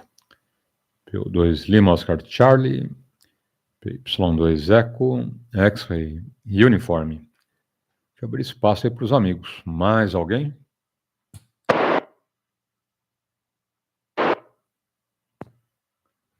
Então a gente prossegue. Slindim. Nunca fiz essa antena, hein? Tem vários projetos aí que eu nunca pus a mão. A tal da Flowerpot também nunca tive interesse de fazer, né? Mas tem muita gente que faz aí, tá usando e com um bom resultado, né, o Demétrio? Bacana, né? E quando o radioamador capricha, a antena funciona, né? O segredo é manter as medidas, né, cumprir à risca ali as normas, todas as medições do projeto e o cabo, né? Importante o cabo na impedância correta. Nem sempre o projeto é errado. Quando não dá certo, né? Às vezes não dá certo, até uma antena boa aí, importada de nome, o amigo não consegue estacionária. E o que é isso, né, Paulo? É cabo, né? Que cabo que você está usando? Estou usando um cabo fino, que era lá dos 11 metros, que amarrava cachorro, e fazia de varal também, tá tudo picotado, o cachorro mordeu. Eu falei, então, tá aí o problema, né? Põe um cabo decente que funciona. Então, uma vez um amigo reclamou de uma baita antena aí, famosa, né? Ia mexer, ia cortar. Eu falei, você vai estragar a antena, né? Não corta. Pode ser MA6000, UVS 300, GP9, Diamond, né? Todas as variantes de 1, 2, 3, 4 vezes 5 oitavos, enfim. As antenas vêm cortadinha de fábrica, né, Demetrio? Você vai mexer na antena, vai cortar, diminuir lá o tamanho da antena, e você estraga a antena, porque ela vem prontinha no meio da faixa para dar bit zero, ok? Ou seja, 1 por 1 ali, na melhor condição da antena. Normalmente em 146 MHz. Meu amigo vai querer mexer na antena, eu falei, ó, não mexe na antena, a antena vem certinha de fábrica, hein? Troca o cabo que melhora. Ele trocou o cabo, agora deu estacionário. Eu falei, tá vendo? Você estragar uma GP9 a troco do quê, né? Então tem muita gente que põe a culpa na antena, mas a culpa é de um cabo lá que não é lá grande coisa, né, o Demétrio? Bom, mais alguém na frequência? PY2 Lima, Oscar Charlie e outra, né? Cabo e um bom conector, né? Tem conector e tem conector, né? Tem uns aí que até se jogar no lixo é ofensa pro lixo, né? Tão porcaria que você tá 1 metro com ferro de solda, ele já tá derretendo, né? O isolamento ali já derrete, só de longe, né? Imagina pôr o ferro de solda ali. Nossa. Então, cuidado, né? Cuidado quem pensa que conector é tudo igual, hein? Tem muita diferença. Qual que é o melhor? Anfenol, ok? Quem conseguir comprar anfenol, né? Descobrir aonde vende, já compra uma meia dúzia, porque é bem difícil encontrar, ok? Já compra uma meia dúzia e guarda, porque é raro, né? É bem raro conseguir. PY2 Lima, Oscar Charlie, adiante. Positivo PY2EXU e retorna PY2 Lima Oscar Charlie Demetrio. Não, é verdade, Paulo, mas os meus aqui estão tudo conservadinhos, né? Estão aqui guardados aqui dentro. Só os que estão externos lá que só ano que vem eu vou fazer uma manutenção. Mas lá já tá na medida padrão lá já, né? Tá tudo certinho. Tem até cabo lá guardado lá. E eu vou levar mais um pouco. Talvez eu mude de posição lá de 11 metros. Tem um pessoalzinho bacana lá, viu? Pessoalzinho bacana lá, uns 11 metros lá, né? Vou levar só um peixezinho aí pra brincar. Mas é bacana lá. Tá bom, Paulo? Vou parando por aqui, tomar um café. E hoje eu só trabalho pela parte da manhã, depois, restante do dia, tô livre por aí, né? Então eu vou aproveitar e resolver algumas coisas aqui no TTC. Aqui. Dar uma ajeitada no carro. Tá bom?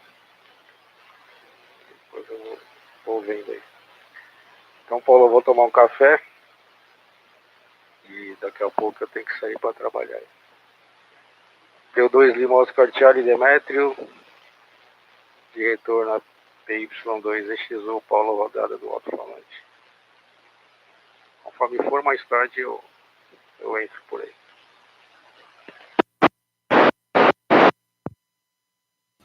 Ok. PY2 Lima, Oscar Charlie, Demétrio. Maravilha, Demétrio. Fica à vontade, hein? Bom café, um bom batente e à tarde te aguardo aí, tá bom? Algo mais aí, ou segunda edição, enfim. Ou quando estiver lá por Araçariguama, né? Aí vamos fazer um teste, né? A sua antena mais alta, né? Com a minha antena aqui que eu já aumentei, tem 1 mês e pouco. Né? Vamos ver como que fica a brincadeira, né? Com certeza melhora, né? Subir um pouco aqui, você sobe um pouco por lá, vai ficar bem interessante aí. Então tá aí, grande abraço e tudo de bom. Demétrio. Bom, 6h29. Lembrando os amigos que o nosso amigo Magnum já está fora do hospital, ok? Assim como o Sérgio, né? O Sérgio também ficou hospitalizado lá alguns dias, já está do lado de fora um bom tempo. Qual Sérgio? PY2 Sierra Alpha Charlie. Seu amigo China. E o Magnum saiu agora, acho que na sexta-feira, sábado, tá bom? Quem trouxe informação para a gente foi o Sérgio. Então, logo, logo o Magnum aí, conversando com a gente, indo lá no ponto de encontro dos radioamadores, tá bom? Para quem conhece ele, conhece. E para quem não conhece, é o homem de churrasquinho, ok? Quando você vai lá, ali no Matarazzo, tem lá alguém que está no churrasquinho, refrigerante, é ele, hein? É o nosso amigo Magnum, tá bom? Bom, vamos em frente. Oportunidade com bom dia. You can see we're on the CB frequencies. So that's the modification for the experimental mode. If you wanted to go into that, again, this is a 10-meter radio. It's not licensed by the FCC to transmit on CB frequencies. So if you decide to go in there, anything you do after that point is at your own risk. But for informational purposes, thought you guys would want to see that. Now, once we're here, I will show you again. The switch now acts like a channel changing switch. You can see we'll go down to 4 channel 40 and then back up. If I do the short press now, it just beeps at me. So it's in channel mode. So let's go through some of these other functions and I'll show you what else we can do on this radio. All right, next time I want to show you guys the menu features. If we hold in this button for a minute, it takes us into the menu. And first up is color. We can change it. And I don't know how the colors are going to show up. This is showing up orange. It's more red on my screen. We have a green, a blue, a cyan, a yellow, a purple, which probably doesn't look very purple on the camera here, and then a very kind of white display. I'm going to leave it on red so we can see pretty well what's going on. In life, real life, of course, this looks a little different, just the camera. Key beep. When you turn this on, every time you turn anything, it makes a beep. So I usually leave that off. Next option is the Roger beep. You can turn that on or off. When it's on, you'll see the little musical note appear on the screen. Tone control, you can turn this down, negative for low tones. You can turn it up for high tones. Low tones when you have a lot of hash, high tones when you want to hear someone way out in DX land. Dimmer control, we can dim here. It doesn't dim the SWR, SRF meter, only the digital display. Oops, next up, oops, there we go. Emergency frequencies. Now this is where you can set the actual emergency 1 or emergency 2 frequency. So I can set this to 6. I can set the band. So in each band, you can set the emergency 1 or emergency 2. So if we're in the A band, which is the CB, once it's been converted, we can set it for 6. You can also set it for a different frequency in the B band. You can also set the mode, which is great if you're in the UK. You can set it to FM, set it to AM. Now, once I've done this, let me zoom back out and I'll show you here. Once I've done this, now, get out of here. So I'm back at the regular screen for using this. If I was on channel 1 and I flip this little emergency switch up, we're here on channel 6. If I flip it down, we're on channel 19. You can see how easy that is. Nice, quick little easy function if you wanted to flip between your favorite frequencies there. And zoom back in over here. Now, we can go between each one of those and set those. SWR function, if we click on this, the radio will start transmitting. It'll test your SWR. We have a very low SWR. As you can see, it's only showing up a 1.0. I don't think it's that low, but basically it's a good flat match. If you have a high SWR, this will start beeping at you. So pay attention when you do that one. It's a good test. You can change the microphone type. It's set up for the microphone that came with it. Newer microphones, most of those are electric type microphones. I can never pronounce that correctly, but you also can do a dynamic type microphone in there as an option. PA, this is actually a really interesting function. It has a line type option, an off, and a PA. So if it's in this position, what happens here is the PA sound comes through the internal speaker, but when you the receive of the radio will come through the internal speaker, but when you key up the modulation, your voice goes out through the external PA speaker. If you have it in the off position, only your voice comes out and you won't hear any receive through the PA or the internal speaker. And if you set it to PA function, both the receive and your voice will go out over the PA. So that's kind of a neat function. I haven't seen that one before. This BD name, you can actually set whatever name you want on the radio. So you can set a number here. It's just 2 digits, but I could set it to say CB on here. Spam, this would be for when we're set up in the other mode. I showed you could tune down in the different places. You can't do that. It's in kind of in channel mode. So you can turn it on or off, but right now it won't work since we're in the expanded mode anyway. You can see on, off. Next up is our echo delay and our echo delay. You can set that. And then there's your echo time, and you can set that one. Both of those are on the same kind of function. So you press the thing twice to get through those. You can turn on the UK frequencies, UK option. We're not in the UK, so we can turn that off. We don't need those. There's a reset function here. You can go and change this to all, and if you do that and you do a reset, whoops, I just did a reset here, and yeah, it didn't do anything, but if you do the reset and it goes into the all functions, what that will do is it will change it, everything back to stock. It'll delete all of your modifications on your frequencies, and it'll also put you back into the 10 meter mode. All right, a couple more things to show you guys. As you can see over here, there's a little musical note. That means the Roger beep is on. That lets you know that. You can see it shows talkback. This radio does have talkback, which is great, especially if you're trying to adjust your echo. To get into talkback, you press down on the push to talk switch, and then you press down on the band button, and you'll see the talkback went off, and now it's on. And when you do it the first time, you can adjust it, the number here, and you can adjust the level of it from 1 up to 9. Obviously, the louder it is, the more feedback you might get when you get up towards 3, 4, 5, and up. So that's how the talkback works. It's through the band switch while you have the push to talk enabled. Over here, mode switch. I'll show you guys this one. The mode switch, AM, FM. If you hold it in, it takes you into the PA function. It'll flash PA, FM. If you press it again, it'll flash PA, AM. And that's so that you can have the AM signals go through or FM signals go through while you're in PA mode. So that's a neat little feature. Hold it down again to go back into regular mode. And band switch, if you press on this, it goes through the frequencies. You can see 27, 26, 28 megahertz, 25 megahertz, and 29, 24. It goes all the way up, basically 24 to 30 in that range. If you are not a ham, don't go out of your range. If you're a CB guy and you do decide to use this radio for CB, please just stay on the A. That's where you'll be. The Vox. If you press Vox, Vox goes on. Basically, 1, 2, 3, as I talk into the microphone without keying it, it automatically will key the radio. So it's a voice-activated feature, hands-free if you wanted to. The settings on this, you'll have to mess with them to get it to work properly for you on how loud you're going to be in your environment, all that. If you hold down the Vox button, it takes you into those features, and then you can press it to go through. There's your level, your anti-Vox, and your timer. So I'm not going to go a whole lot into that because if you're going to use the Vox, you need to read the manual and go into it anyway. But basically, you can adjust how easily it picks up your voice through the microphone, keys the radio, the delay, and some other stuff on that. All right, as promised, I'm going to show you something that hasn't really been shown in any other videos, and that is the engineering menu on this. I don't normally show engineering menus because you can royally brick your radio if you do stuff in them. On the Lincolns, a lot of people messed up their President Lincoln radios.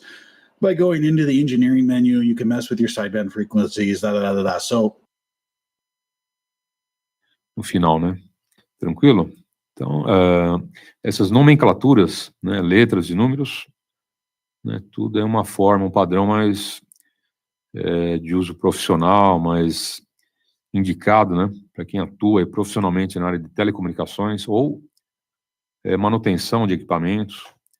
Né? Você vai fazer manutenção, você pega lá um manual de um equipamento, né? E vai ter todas essas siglas aqui. Pô, o que é isso, né? Tem marciano, jupiteriano, né? A linguagem dos Klingons. Não, hein? É a nossa linguagem técnica para todos esses tipos de emissão, ok? Seja FM, seja AM, seja SSB. Bom, modos analógicos, modos digitais.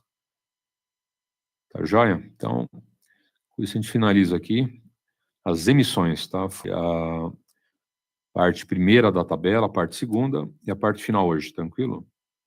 Amanhã, em legislação, a gente já entra aqui num outro departamento. Ok? Amanhã, deixa eu chegar aqui, ó. Vai para o anexo B, tá bom? O que é o anexo B? O anexo B são as definições.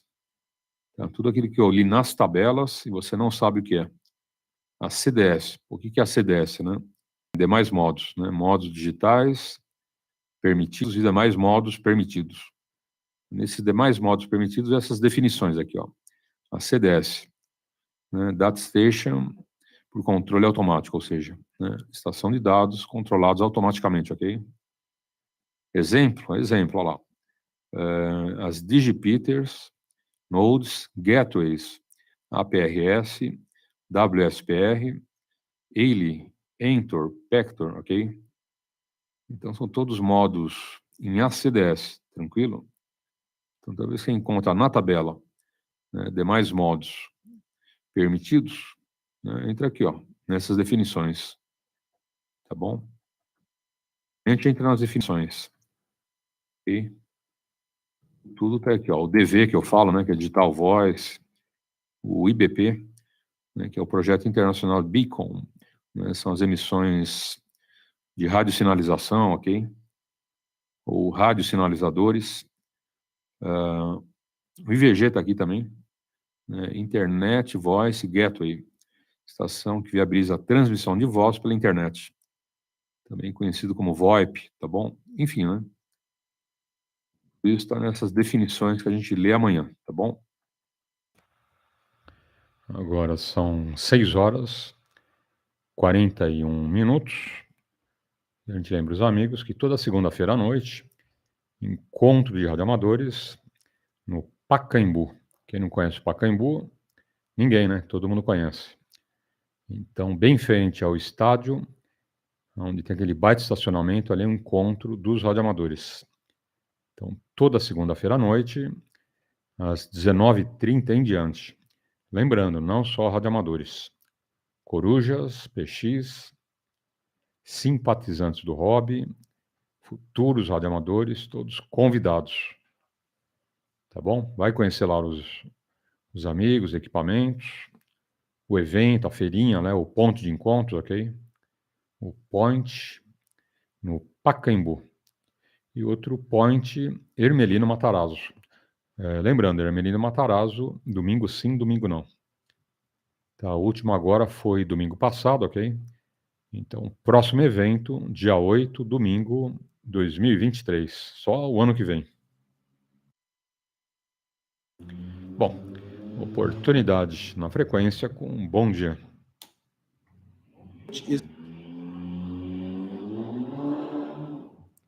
Ô Cabral, bom dia. Grande abraço. Tudo de bom pro amigo. Excelente quarta-feira, ok? Deixa eu dar bom dia pro Manuel. Chegando aí, PY2 Juliette Mike Papa, grande abraço. Obrigado pelos votos. O Rafael já é cumprimentado, né? E o Cabral também via internet. Agora via radiofrequência. Então tá aí. Mais alguém na frequência? You'll still be able to get a good enough sound loudness out of this speaker. It's a lot louder, in fact, in terms of volume than my President Lincoln 2 in terms of the audio level coming out of the speaker. So I'm impressed with it so far, and we'll see how it does once I get in the car on the road. You can see the buttons here, as I mentioned, are a little white and blown out. In person, they are green. You can see the color of the one over here. They're all that color. That's just my camera. Apologize for that. Continuing on here, the knob right here, the two knobs you'll see, the inside is your fine clarifier. The outside is your coarse clarifier. For those that you aren't aware, a clarifier helps you tune in signals when you're running on sideband. The coarse clarifier makes larger adjustments. The fine clarifier makes more fine-tune adjustments. The coarse clarifier does have a center position slot, which is nice. A lot of people do ask about that. Below this is your channel changing knob, and you can see I can quickly get through the channels. Has a nice feel to it. It's not going to be super solid compared to like a Cobra 29 was in the old-fashioned radios, but for a digital radio, it's nice solid. It clicks, which is nice. It is also going to be a menu function button when you press it, and I will show you that in a little bit further on. The buttons across the front here, most of these buttons are going to have two functions. Some will have three functions. It's actually pretty simple once you get it figured out. It takes a little bit of going, but definitely less buttons than some other radios we've messed with. First button is your mode control. That is your AM or upper sideband or lower sideband modes for where you want to listen and talk. It also serves as your PA function. If you do a long press, you'll see the PA comes on. And it also has a Vox feature for voice-activated transmissions where you can talk through your microphone hands-free, basically, without keying it. Your voice triggers the radio. And we did do a little testing with that, and it seemed to work all right. I'll show you how to initiate that in just a second. Next button over is your weather channel button. This radio is a sideband radio, and it does have weather frequencies. You can press that button once to go in and select your frequency for Northeast 06, 216 check with a low easterly swell. 3 knots, Saturna, temperature 17, wind southwest. Dimanche, ensoleillé, maximum. And it's picking up quite a lot. I'm even getting the French stations there up north coming in. So you can see the transmission strength on there for the station. Very strong for all of these. There's a couple stations where I didn't hear anything, but out of these 7 stations, there's only 2 that I didn't get a station. So that's actually quite good for a weather station. You can see there's an alert function up here. If I long press this, that turns on or off. When I leave the weather, you can see that the alert still stays on. That is something through the weather service. If there is an alert, tornado, storm warning, something like that, they do send a tone through that will alert you and let you know. And then you can go in and check your weather station, listen more, or find out what that warning is all about. The secondary function, or I said third function on this one, is your memory channel below. It says M1, M2, M3, and all of these.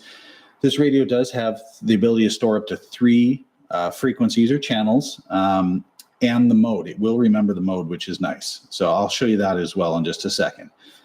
Moving over here, we've got a noise blank, ANL, and high cut function. And this will give you the ability to run nothing, noise blank ANL, or high cut, or you can run both together.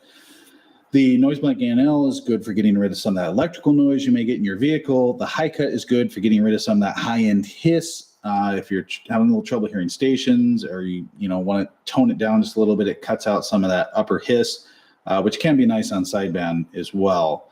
The secondary function on this one is a scan function. So if you hold this down, long press it, it'll go into the scan. It will scan through all of your channels. It'll do that when you have the squelch up. If something breaks the squelch, it will stop on that channel that's breaking the squelch. Most of you guys know how that works. If you're not familiar with it, you may want to read up a little bit more on how squelch functions work. And the other thing you can do is you can make it scan down or up. Really doesn't make a difference. It goes through fast, which is nice. Some scan features are a little slow. This one's very fast. So if there is someone that's going to break the squelch, you will hear them pretty quickly. To get out of the scan, you just hold down the button again for the long press. Next button is the 919 button. And I'm starting to get to the point these days with the hobby side of the radio that 919 button really isn't that useful in terms of going to an emergency channel. Back in the days, it's a holdover from the old days of CB when we used to have react stations that would be listening when there was an emergency. These days, there really isn't anybody monitoring Channel 9. There might be hopefully local law enforcement or someone. I don't know if you're going to raise anybody on that, but it does have a 19 option as well. So you can press to go to Channel 9 emergency, Channel 19 emergency. And if you press it the third time, it goes back out to your normal frequency that you were on. The 19 might be great for truckers on the road. It does also have a secondary function, if you hold it down, which is a dual watch function. As you can see, I was on channel 27, and now it's doing a dual watch between 27 and channel 9. And if we, go back out, if we hold it down and, we can select the channel for the dual watch. And you can also have it switch between another channel and 19. So your dual watch is kind of limited. You can either do it with the channel you select in channel 9 or the channel you select in channel 19. For drivers, again, that could be useful if they have 2 channels they like to roll on. I would have kind of preferred to be able to set it dual watch, say between a lower sideband frequency and another AM frequency. But we don't really have that option on this radio, but it still serves a dual watch function if that's something you're looking for, as long as you're wanting to listen to 9 or 19.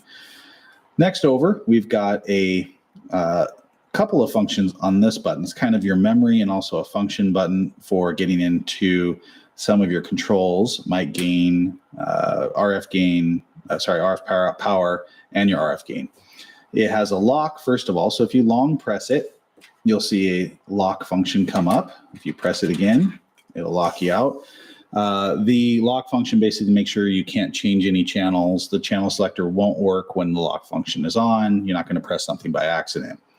Secondary function for this one is the memory function. So if I quick press it once and I select our M1 button, it pulls up channel 38 lower sideband. If I do a quick press again and go to our number 2 memory location button, we've got channel 6 AM, and my third one will be channel 11.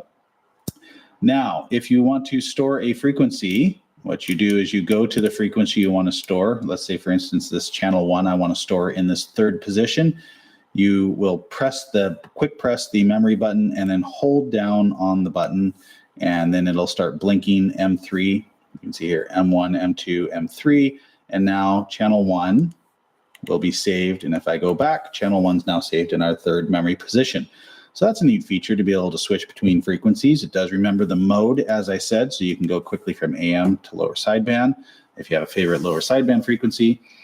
And the other function on this, if you hold it down, it will, if you hold it down, it puts the lock on. I did this wrong. If you, now I need to hold it down long enough to remove the lock. If you are keyed up on the radio and you hold it down, it takes you to talkback. You see that flashing up there? You can control the talkback level. 1, 2, oops, a little bit too loud there. 1, 2, 3, 4, 5. And it goes all the way up to 9, which is quite loud. And when I unkey, you'll see now the talkback is enabled at whatever the level was that you set it. So again, you have to press the microphone and then hold down on that button. The talkback now is off. Interesting that it has the talkback there. I wasn't sure if it was going to have talkback on this radio when I initially saw it. If you run an echo or other things on your echo microphone, you want to hear yourself, yes, you can turn on your talkback and set it and then turn it back off or run with it if you so please. The other option on this one, you can see that it says mic gain, RF gain down here. If you are keyed up and you press the button once, you'll see it now says RF power, and you'll see the RF power is flashing down below. So I can turn it down using the channel changing button, or I can turn it back up. If I quick press it again, it shows my microphone gain. I can turn that down or turn it back up. The variable power is nice in that you can set it down to about 1 watt, perfect for running an external box if that's what you're choosing to do. Or you can turn it back up to full power, which is about 4 watts. There's also a RF gain feature on here as well. There, if you quick press this twice, it will show up the RF gain, and you can adjust that as well. So there's not quite as many knobs on this radio as there might be on an older standard style CB. It's very clean looking, looks more like a Motorola radio, business radios we used to use back in the day. And, you know, they've incorporated the mic gain, RF power, and the RF gain all into one button and using your channel selector. Most of those things, unless you're messing with them all the time, it's kind of nice. You don't need the knobs because you just set it and then can forget it. Now, I'll show you the menu functions, which are kind of interesting. If you press this button once, it takes you into color changing, blue, orange, or green. You can choose color on this radio. There's only 3 colors. I know a lot of radios recently have had a plethora of colors to choose from. This one has 3. If you really don't like any of these 3, well, tough, but it should be enough for you. It has a dimmer control. You can go down to 0 if you don't want any light at all. You can go all the way up to 9. Also has a contrast. You can turn down the contrast of the display. I usually run the contrast max and the light at max. I don't know what situation in particular where I wouldn't want to do that. The key beep. This is whenever you press buttons on the radio, it beeps. This is you can turn it on or off. So if we turn it on and we leave our menu and we're back out to the normal radio functions, every time you change the channel, it's going to beep. Every time you press a button, it's going to beep.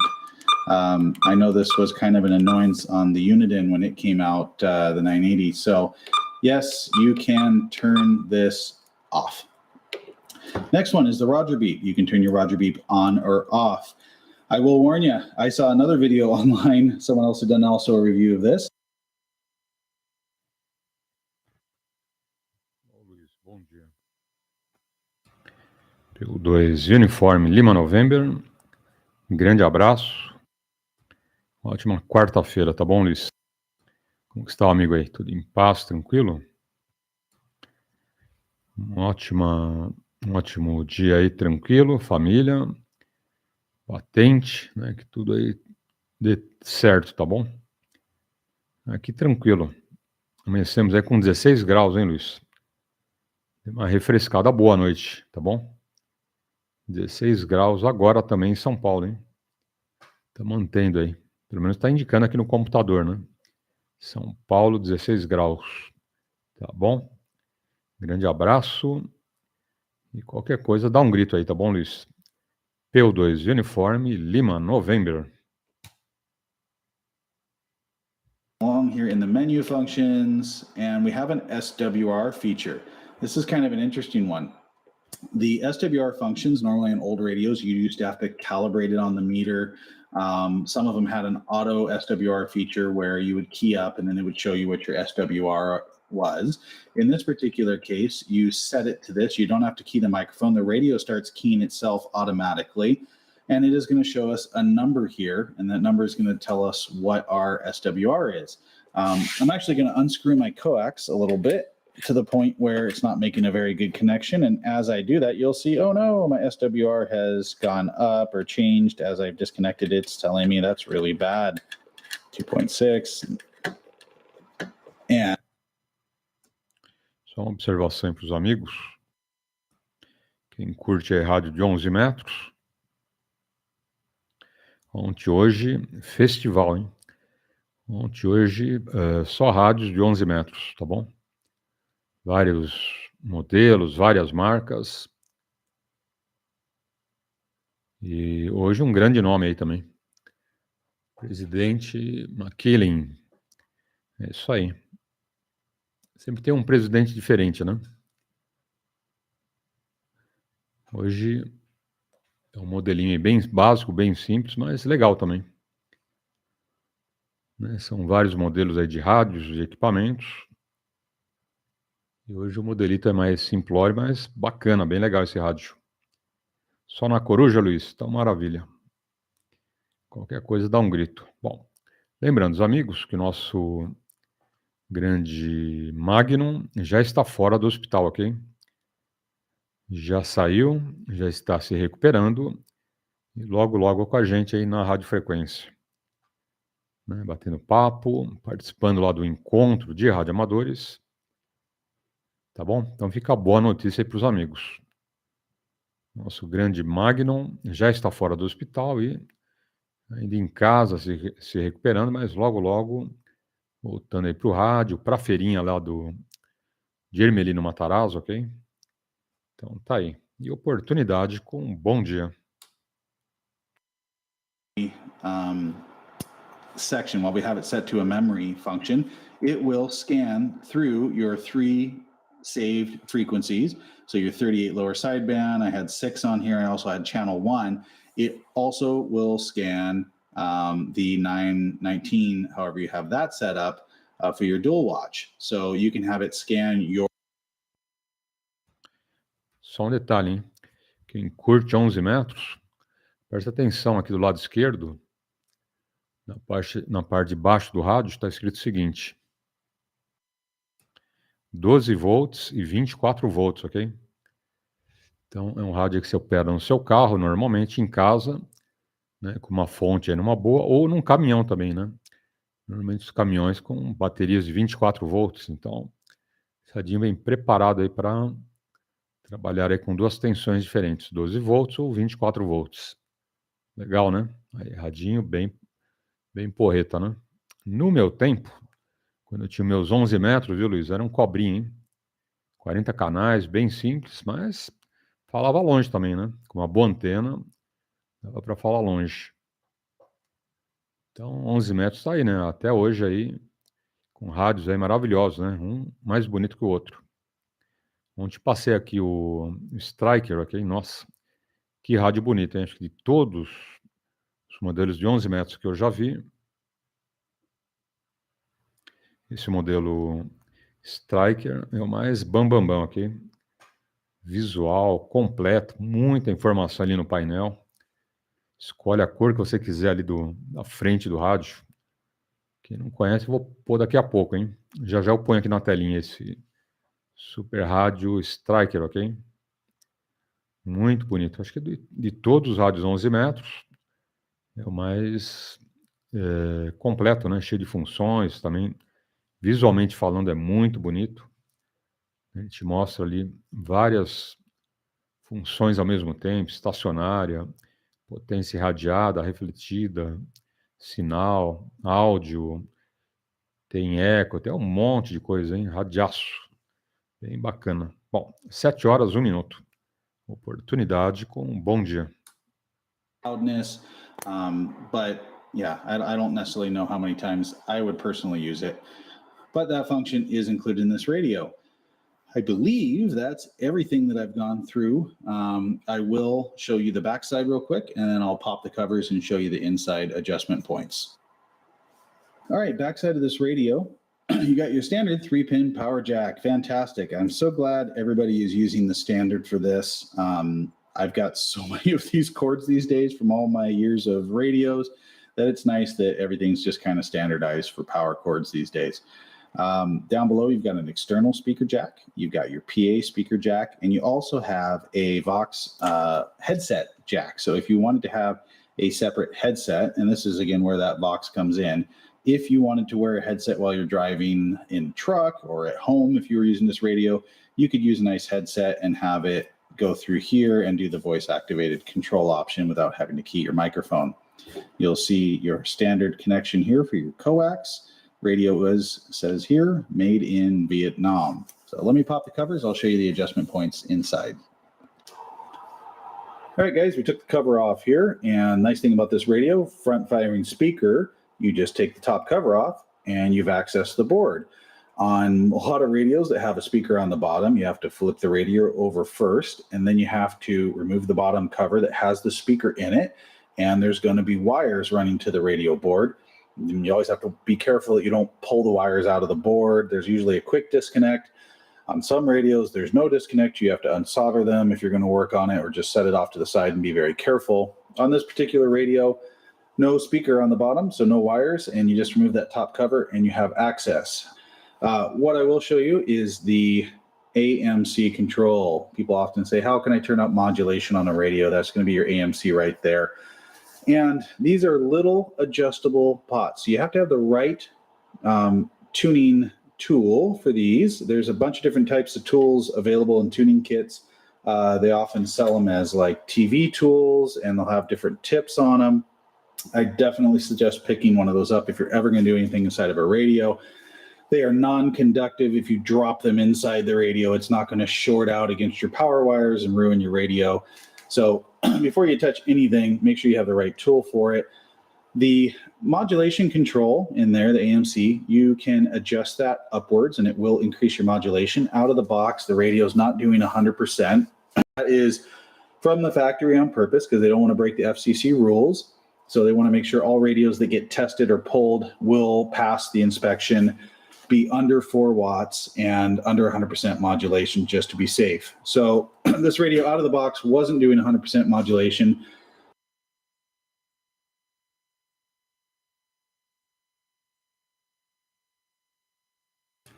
Bom, eu falei do Striker, ok? Tá na telinha. Quem não conhece, esse rádio maravilhoso está na tela, ok? Olha que radiaço, hein, Luiz? Quem curte 11 metros, olha que rádio bonito, hein? Todos os rádios de 11 metros, né, que a gente conhece, né, eu acho que não tem para ninguém o Striker, hein? Nossa, rádio aí para mais de metro. Ele tem escrito lá 10 metros, mas ele vai longe, né? Pega a faixa de 11 metros, 10 metros, tá bom? Olha que rádio bonito, tá? É o Striker SR955HP, ok?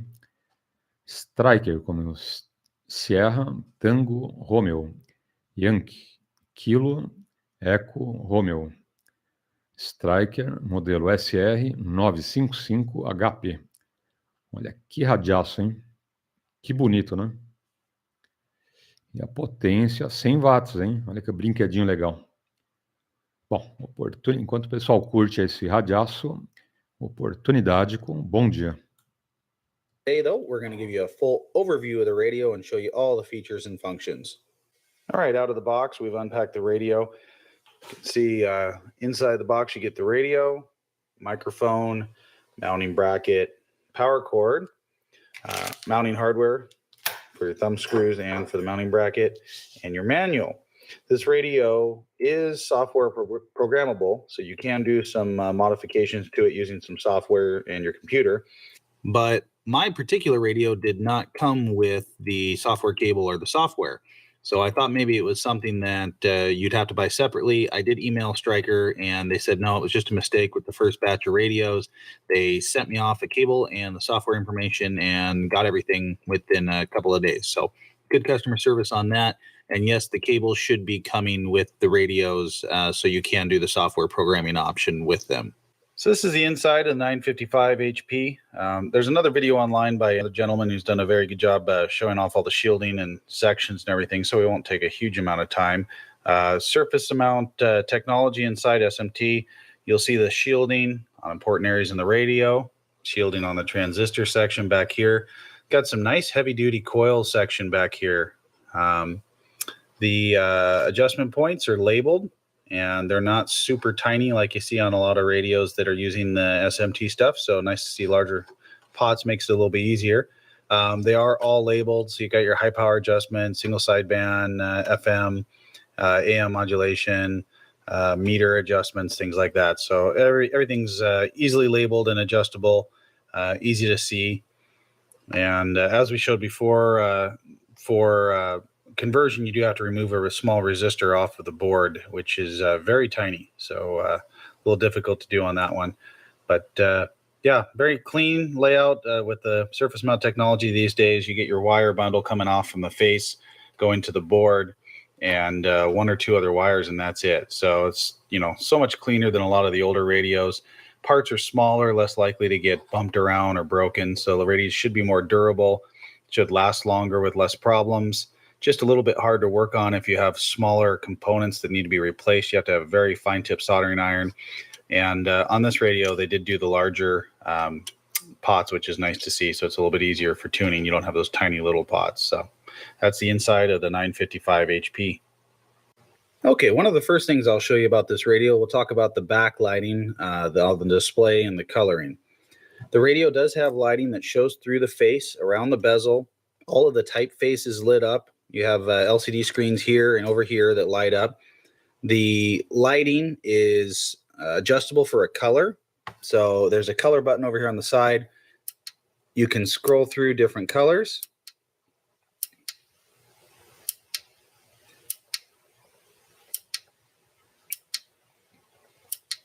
And there is even a loop option. The loop option will actually scroll through the colors on its own. You can set the delay, like every 5 seconds or every 10 seconds, it'll change colors and do it automatically, kind of a Christmas tree effect, if that's your thing. Not necessarily mine, but definitely lots of options for coloring on the face. Nice thing about that is you can match it up to whatever the vehicle interior lighting is on your dash. So if you have blue lights in your vehicle, then you could set this to blue or green or whatever. So nice that you can kind of coordinate it that way. You can pick whatever color you think is going to work best for you. The lighting, some of the initial people have seen the lighting on this thing and said, well, it's too bright. It, you know, super luminescent. Well, there's a dimming option on this, and you can actually dim it all the way off if you want. You can have it on a scale of 1 all the way up to a scale of 31. So you can see at 31, the radio is quite bright. I'll actually turn off the lights to show you the effect here. And some people have said this is a little bit too much bling bling for them in their vehicle to have it this bright. And once again, you know, you can adjust the dimming level and set it at something suitable for whatever you're doing. So if you wanted it at level 1, you could set it there.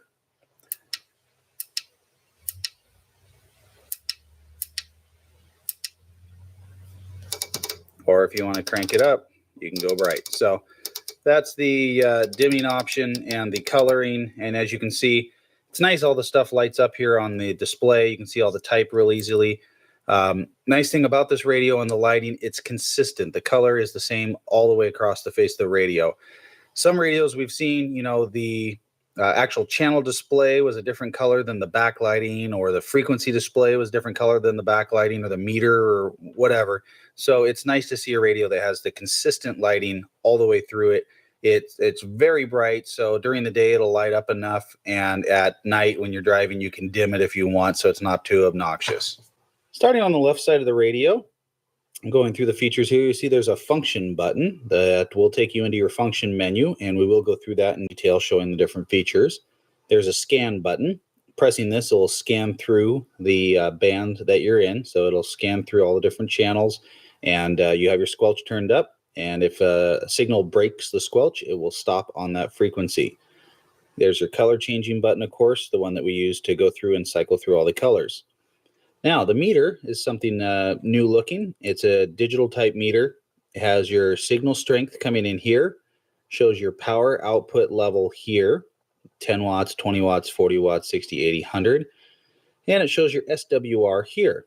So you don't have to calibrate for SWR. It has an auto calibrating feature, and it will show your SWR as you have your power output. So that's a nice feature. You can actually see what your power is and what your SWR is simultaneously. Down here, there's an option. You can show the name of the radio. You can show the voltage that the radio is at, or you can have it rotate back and forth between the voltage and the radio name. So it's nice that this radio will show you what your voltage is to make sure that your radio is getting enough voltage and it's in the normal range. It'll show your SWR, your power output, and your signal strength, and it's all visible on one meter. Okay, moving over just a little bit. Up here, we've got your variable power and your talkback. The MON stands for monitor. That's on the inside. You can turn your talkback off completely, or if you want talkback, you can turn it on, and it's totally variable. I found the level to be quite nice, so nice variable adjustment for talkback. Power control is on the outside. Variable power works in all modes. You can adjust your output all the way down to 1.5 watt or so on AM, up to about a 15 watt dead key on AM. Your mode switch is here: PA, FM, AM, upper sideband and lower sideband mode control switch. 4-pin microphone connection. You can connect a standard microphone that comes with it, which actually performed the best in our testing compared to a couple different noise canceling mics and power mics and desk mics. The stock microphone matched up very, very well with the radio. 4-pin microphone though, so you can easily test out any of your 4-pin microphones that you have from other radios or whatever. We have a band VFO switch. In the band position, this allows you to go through and select which band or banks of frequencies that you're going to be in. In the middle position is after you've selected your band, you move it to the middle position, and then you can operate normally within that band. Or there is a continuous tuning VFO mode on the right-hand side here, which you can switch into, and we'll demonstrate these in a minute. This is your volume squelch control. Just like a standard radio, you can turn it off with the volume. Turn it on, variable volume control, squelch is on the outside. The radio, when you do turn it on, there is about a 2-second delay. So just be prepared when you turn it on for the first time. That 2-second delay is normal. We'll go back up here. Here is a dimming switch. So in the middle position, the switch doesn't do anything. If you move it to the left side, you can select the dimming level. It'll actually show up over here, dim, and then you can use the channel selector to select the level for the dimming. This is a high cut, this HIC over here. If you move it into this position, it creates the high cut to get rid of some of that high-end hiss. Here we have your microphone gain and RF gain control. Microphone gain is on the inside, RF gain control is on the outside.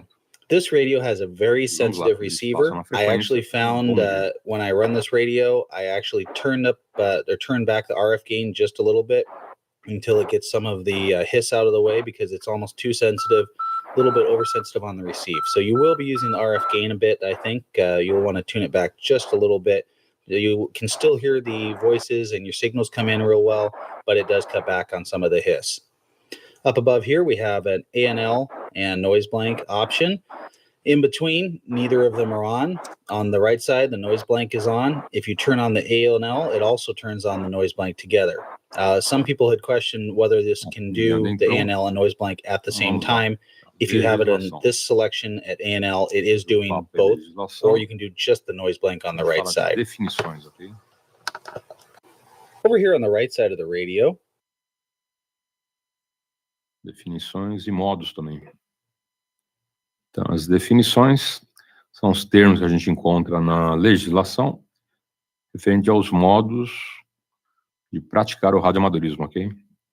Como nós aqui, né, estamos em frequência modulada, tá bom? Então, FM, ok? Então, a gente vai ver todos esses modos para você utilizar no radioamadorismo, tá bom?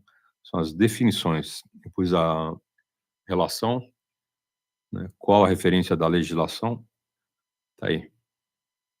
Deixa eu dar uma conferida aqui, ó. Ok. Novamente, né? O ato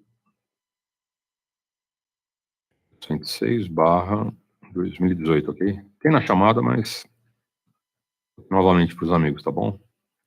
Vamos lá. Em definições, vai ter aqui, como eu falei, né, os modos, você usar aí as bandas, as faixas do radioamadorismo, ok? Bandas, faixas, comprimentos de onda, é tudo a mesma coisa, são termos sinônimos, tá bom?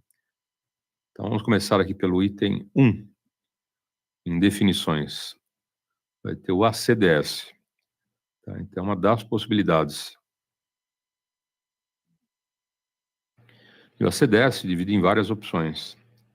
O que é o ACDS? Automatic Control Station Data, ou DATE, né? Então, são as operações automáticas em modos digitais, ok? Operação automática em modos digitais. Todas as operações automáticas em modos digitais têm especificação ACDS, ok? Quando citadas no plano de faixa, a gente vai ter aquela tabela, em cada banda, ok? Vem os modos que você pode usar. Quando você vê ACDS, significa que tem vários modos digitais para uso, ok? Então, por exemplo, em ACDS, você tem as digipeaters, tem os nodes, gateways, APRS, WSPR, AULA, Antor, Pector. Então, alguns dos exemplos, tá bom? Nesse item 1, você encontra aqui esses modos que eu falei, ok? E estão todos aqui, né, encaixados em ACDS, tá bom? Operações automáticas, modos digitais. O item 2 vai para amplitude modular. Vou tirar esse belíssimo rádio aí da tela. Vamos lá, então. Vamos lá para a bela referência que eu estou vendo, né? Tá, ok, ok. Pronto. Aí já aparece a tabela, olha lá. No item 2, aqui em cima está o definições, tá vendo? Aparecendo aí na tela, definições, ok. Falamos do modo 1, né, o ACDS, agora, segunda opção, AM. Todo mundo conhece, né? Amplitude modulada, ok? O que a legislação fala? Fala o seguinte, ó, AM, amplitude modulada, modo de emissão, que representa a comunicação em fonia AM analógica. Suas características estão elencadas no item A6 do anexo A, ok? Tem outras tabelas que a gente vai ver mais para frente, tá bom? Bom, vamos dar um intervalo. Agora são 7h19. Cumprimentando aí os recém-chegados. Manuel, bom dia, grande abraço. Clóvis, bom dia, grande abraço. Bacana esse radinho, né? Striker. Modelito aí bem legal. Acho que é um dos mais completos. 10 e 11 metros. 100 watts, radinho bem bacana, né? Então, para quem curte 11 metros, ontem e hoje, tenho colocado aí na tela vários modelos, vários fabricantes, né, diversas opções de equipamentos, para mostrar aí que a gente veio lá das origens 11 metros. Esse é o Striker SR955 HP, ok? Quem quiser dar uma olhada na telinha, tá aí, ó. Olha que rádio bonito, hein? Bem pequenininho, bem compacto, mas completaço, hein? É radinho aí para mais de metro. Bom, oportunidade com bom dia. Meter mode in the expanded frequency operation of this radio. You do have to do a modification to get it out of the 10 meter mode. These are, again, export radios. They're sold as 10 meter radios. We have to modify them for the extended frequencies and to cover 11 meters. So as we flip the channel selector, you'll see it shows band 3, band 2, band 1, band 10, 9, 8, 7, etc. So you'll see like we're up in the 10 meter range now.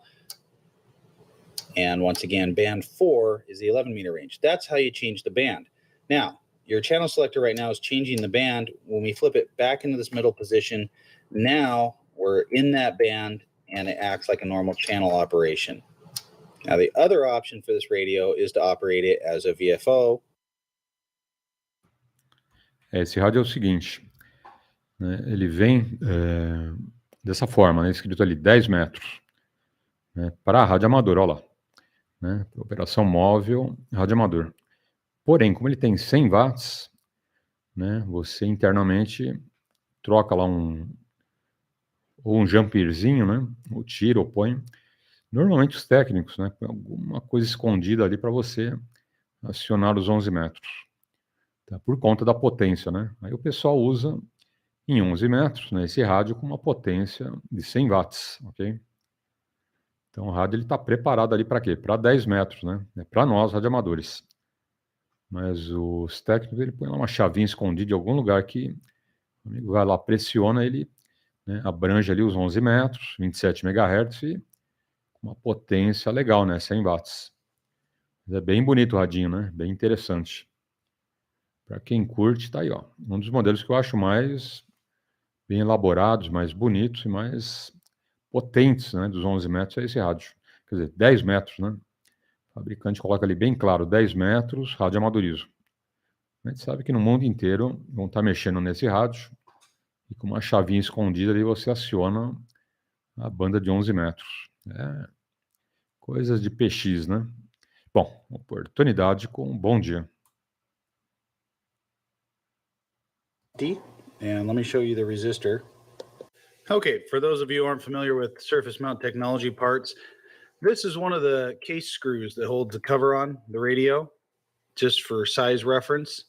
This is the resistor we just removed. So you get an idea how fine tip your soldering iron needs to be and how small these parts are on the radio. So that is what we just removed from the radio that's going to open it up for extended frequency operation. I would not attempt to do this type of stuff unless you have the right equipment and you feel confident in your skills. Before we dive into the function menu, let's show you the programming switch over here for the Roger beep and the scan. If we flip this into the program mode, you'll see over here the first option that comes up with is scan option. And we flip the channel selector's second option is a Roger beep option. So let's go to the scan option. And what this allows you to do is when you press the function button, it says scan add, scan delete. So if we're on a certain frequency, we can say delete this frequency from scanning or add this frequency. Basically, all of them are going to be initially add, so you just would move it to delete, and then the frequency you're on would no longer be scanned. So we'll move out of programming mode. If we hit the scan option, we turn up our squelch here, you'll see as it's scanning, it skips over 38, which we put as a delete option. So once again, this is the programming option to set it up so you can omit certain frequencies from being scanned as you go through. And if you watch here, 37, 39, it skips it. So we can hit scan again. It'll stop our scan. If we go back into program mode, oops, sorry, we got to go back on the frequency that we were on. And we say, oh, function, we want this one added. Oops, go back the other way. There. And now it will scan channel 38 again. So that's how that programming works for the scan function. Now for the Roger beep, if you go program, we're in the scan function here. We go up, flip it to Roger beep. If we press the function option, it takes us in and we've got 1, 2, 3, 4, 5 different Roger beep options to choose from. And we will go through and show those to you on the air so you can hear them. They do little da-da-da-da-da-das, you know, that kind of thing, bunch of different ones. That's how the Roger beep, you can adjust it between those 5 different Roger beeps. All right, let's jump into the function menu. If you hold in the function menu for the function button for 3 seconds, it jumps you into the function menu. First thing is you can adjust the fine clarifier range. You can have it adjust 0.5 kilohertz, 1.5 kilohertz, or up to 2.5 kilohertz on the range. The next option is receive, transmit, or receive and transmit. This is for your fine clarifier. You can have your fine clarifier adjust only the receive frequency, only the transmit frequency, or it can adjust your receive and transmit tied together, and it will display up here the mode that it's operating in, as you can see up here under clarifier. So like when you unlock a clarifier on a radio for the receive and transmit to move together, that's what that would be. Okay, coarse clarifier, you can adjust the range and increments. So you can have it do 100 hertz, 1 kilohertz, 5 kilohertz, or 10 kilohertz. So let me show you an option of what this would look like. In the 5 kilohertz option, when we adjust the coarse clarifier, you'll see it drops down, and it has a maximum range of 10 kilohertz up or down. And you'll see over here it will show how far off center that you're moving. So that's a neat feature. You can adjust that.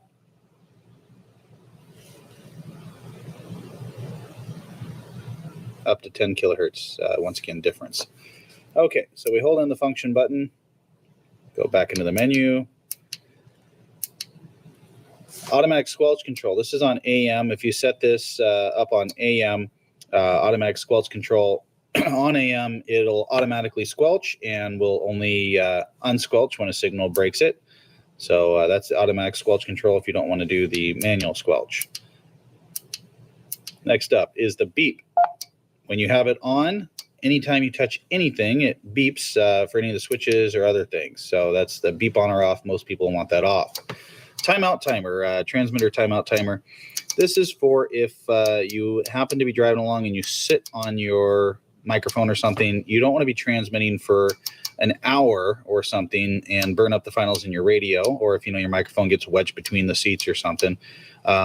You can turn it off, or you can set the number of seconds before it times out. You don't want to set it to 30 seconds if you're a long talker, because it'll automatically stop transmitting after 30 seconds. So pick a reasonable amount of time that you don't want your radio to be transmitting for.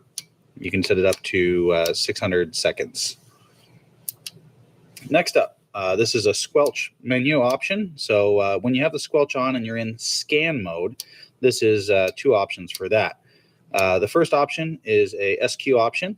This means when you're scanning, the scan would stop when a valid signal is detected, and the scan would resume after the signal disappears for 5 seconds. In the TI mode, a scan would stop when a valid signal is detected. The radio would resume scanning 5 seconds later, whether the signal disappears or not.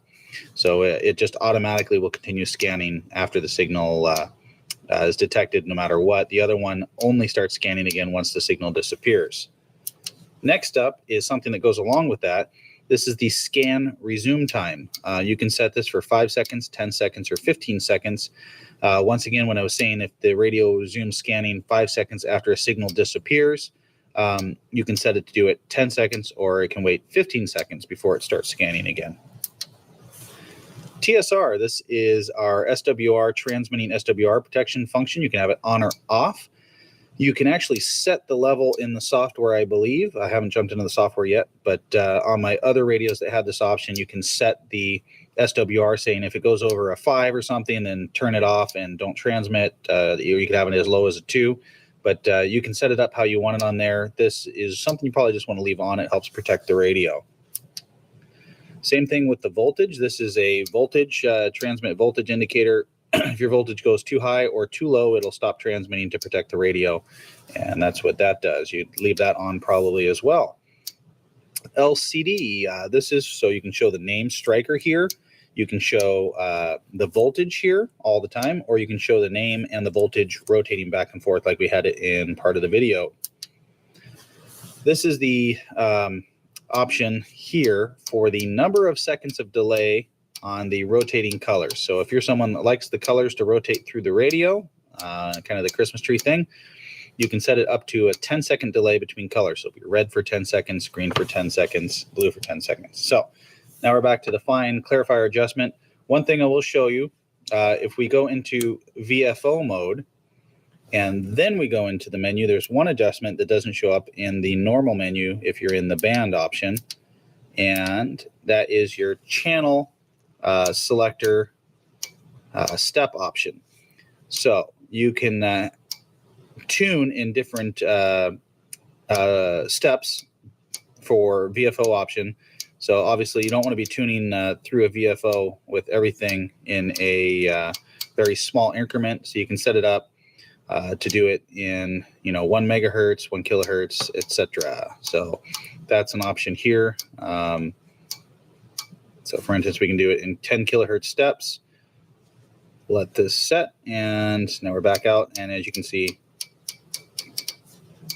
there's our tuning option for that. So that's a nice thing about the function menu. Once again, that option only comes up when you're in the VFO mode. So that's pretty much it for the function menu. And there are some options we'll show you once we get into the software and do that video. But that pretty much shows the function menu that you'll be using day to day in the radio. Qual que é a característica desse modo AM, amplitude modulada, ok? Aqui a gente só vai ler a relação de modos, né, que você pode utilizar sem nos aprofundarmos, tranquilo? Então, modo AM, conforme citado no plano de faixas, não é válido para modos digitais ou voz digital. Bom, aqui é meio lógico, né? Não teria nem necessidade de colocar essa parte final aqui. Não é coisa de falar. Modo AM, né, conforme citado no plano de faixas, não é válido para modos digitais ou voz digital, né, enfim. É meio redundante, mas tudo bem. A gente já está vendo aqui que a segunda opção, amplitude modulada, ok? 3.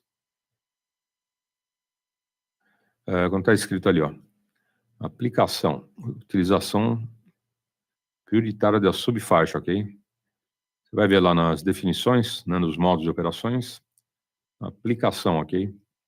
Você ler na outra tabela aplicação, é isso que está aqui, ó. Utilização prioritária da subfaixa respeitando o modo de emissão destinado a essa mesma subfaixa, ok? As aplicações especificadas de uso exclusivo restringe o uso da subfaixa apenas a aplicação citada. Isso é o seguinte, tá? Quando você vê naquela indicação exclusivo, né, é só aquela finalidade. Vou te dar exemplo. A gente já estudou, né, as subfaixas, tabelas, todas as tabelas do radioamadorismo, da resolução 697/2018, e a tabela no ato 9106/2018, ok? Portanto, toda vez que você vê exclusivo, tá, é somente aquela possibilidade, ok? Vou te dar exemplo, então. Entrada e saída dos repetidores. Tá? Todo segmento que tiver saída e faixa, saída ou entrada dos repetidores, você vai ver esse exclusivo. Tá? Ou seja, né, você não usa para mais nada, né? Você deixa aquele segmento ali para essa finalidade que é entrada e saída dos repetidores, ou exclusivo satélite, ou exclusivo modos digitais, ou exclusivo reflexão lunar, enfim. Nesses segmentos tem sempre um exclusivo, ok? Para você deixar para aquela finalidade, tá bom? Bom, quarto, vamos lá. Para falar, aplicações de banda larga. Mesma coisa, né? Exemplos, SS. SS é Spread Spectrum, ou Speed Spectrum. Então, o que é o SS? Speed Spectrum. Então, o Spectrum, né, pode ser aquele espectro, né, da radiofrequência, tá bom? É alta velocidade, ok? Você pratica o HSMM, que é a multimídia de alta velocidade. Por exemplo, né? São os protocolos definidos pela norma 802.11, tá bom? Isso é internacional, esses protocolos são internacionais, então referência para cada país seguir as determinações, ok? Então, aplicações em banda larga, é o Speech Spectrum, ok? Exemplo, HSMM, ou multimídia de alta velocidade, né? High Speed Multimídia, ok? Bom, tem 5, que não tem, vamos para o item 6. Pularam, tiraram aqui, puseram alguma coisa errada, eles simplesmente tiraram, não corrigiram a numeração, mas tudo bem. Pula do 5, vai para o 6, CW, isso todo mundo conhece, né? O CW significa Continuous Wave. Bom, a gente vai dar intervalo aqui e já prossegue na leitura do ato 9106/2018. Definições. Quem quiser dar uma olhada, põe no Google e coloca Anatel na frente, tá bom? A busca é rápida e direta. Vem essa legislação certinha aí em 1 segundo. Tá? Se você não puser a Anatel na frente, com esse número pode vir um monte de legislações a nível federal, estadual, municipal, né? Vai encher o teu computador com um monte de opções. Então já restringe, né? Fez a busca, põe a Anatel, a busca vai direto ali em legislações de telecomunicações, ok? Fica a dica aí para os amigos. E vamos lá. Oportunidade com um bom dia. All right, so we'll wrap up the overview. Once again, this is the Stryker SR 955 HP, brand new single sideband radio from Stryker. I apologize for the long review. I wanted to just bust it all out in one video rather than doing multiple videos. So if you sat through all of this and made it to the end, congratulations, there you go. The radio itself, been testing it out so far. I'm not doing a review right now. This is just an overview, but I can say on single sideband, been very stable so far. So they definitely have met that qualification that they were trying to do, and audio reports have been excellent. Radio 161, great to make the hook up there, Matt. Yeah, Matt J. Juliet Alpha Yankee was my name, so you further. Hello, this is CBRadioMagazine.com, and we've got the MaxLog M8900 export radio in front of us. Brand new radio, full mode, AM, FM, lower sideband, upper sideband. As you can see, has a pretty amazing frequency range going down pretty low there, something a lot of people have been looking for. The radio is very, very small, compact. I'll try and give you a couple different angles to show you as we go through the review. Pretty blown away by the size and that they were able to get everything in there.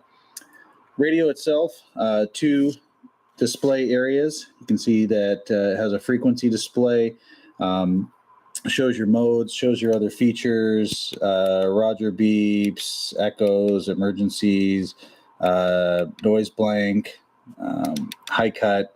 All those features are displayed on the left-hand side. On the right-hand side, you've got an SWR meter, and then your signal strength meter or transmit meter below that. The way that it's set up is very similar to the 8800, but just on a smaller scale. The controls on the radio are fairly standard. Some of them act a little bit differently than we've seen, though. We've got a volume, which is also your on-off, and there's a squelch on the outside. We've got RF gain on the inside here, RF power on the outside. Your channel changing or frequency changing control here, and it takes you in the standard steps, depending on which band you're in. This is your band or mode control, and you can see it changes the mode. And it's nice because it's not kind of old school switches where you would flip to the different positions and have to have it shown here. It's just rotating, so you can just rotate right through them, which is nice. The other position, when you adjust it, when you're in export mode or in the expanded mode, I'll show you that in a couple minutes, it actually would change the band, so you can go in like the US band, European band, those types of things. Then, of course, our clarifier control here, so we can tune in different steps. And so we can adjust the tuning steps, as you can see.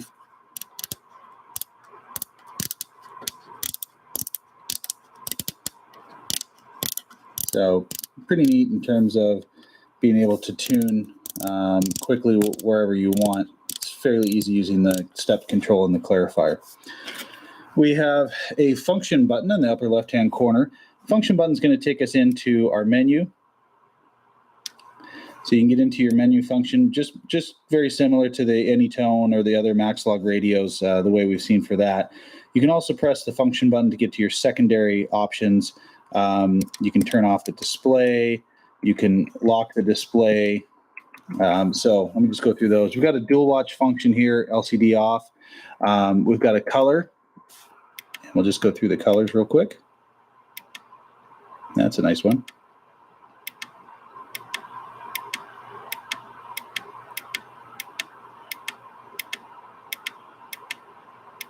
So here you go, quite a few options on the colors.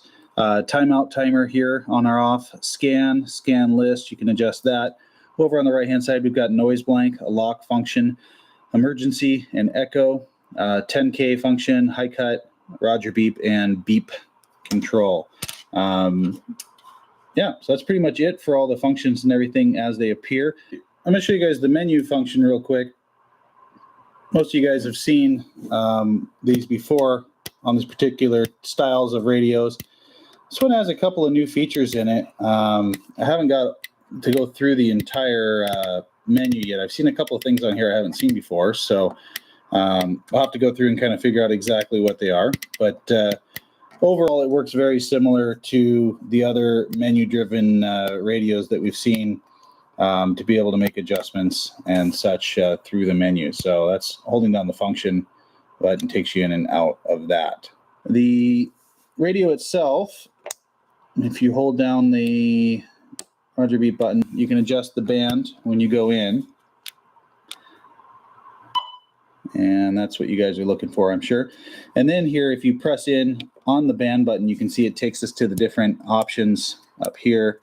European, I think there's a UK in there, US.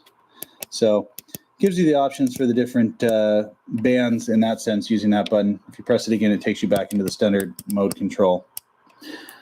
Really, I mean, that's it. It's fairly simple to control and layout. You know, a couple years ago when we first started getting these radios that had all these different functions, people just said, wow, that's too much.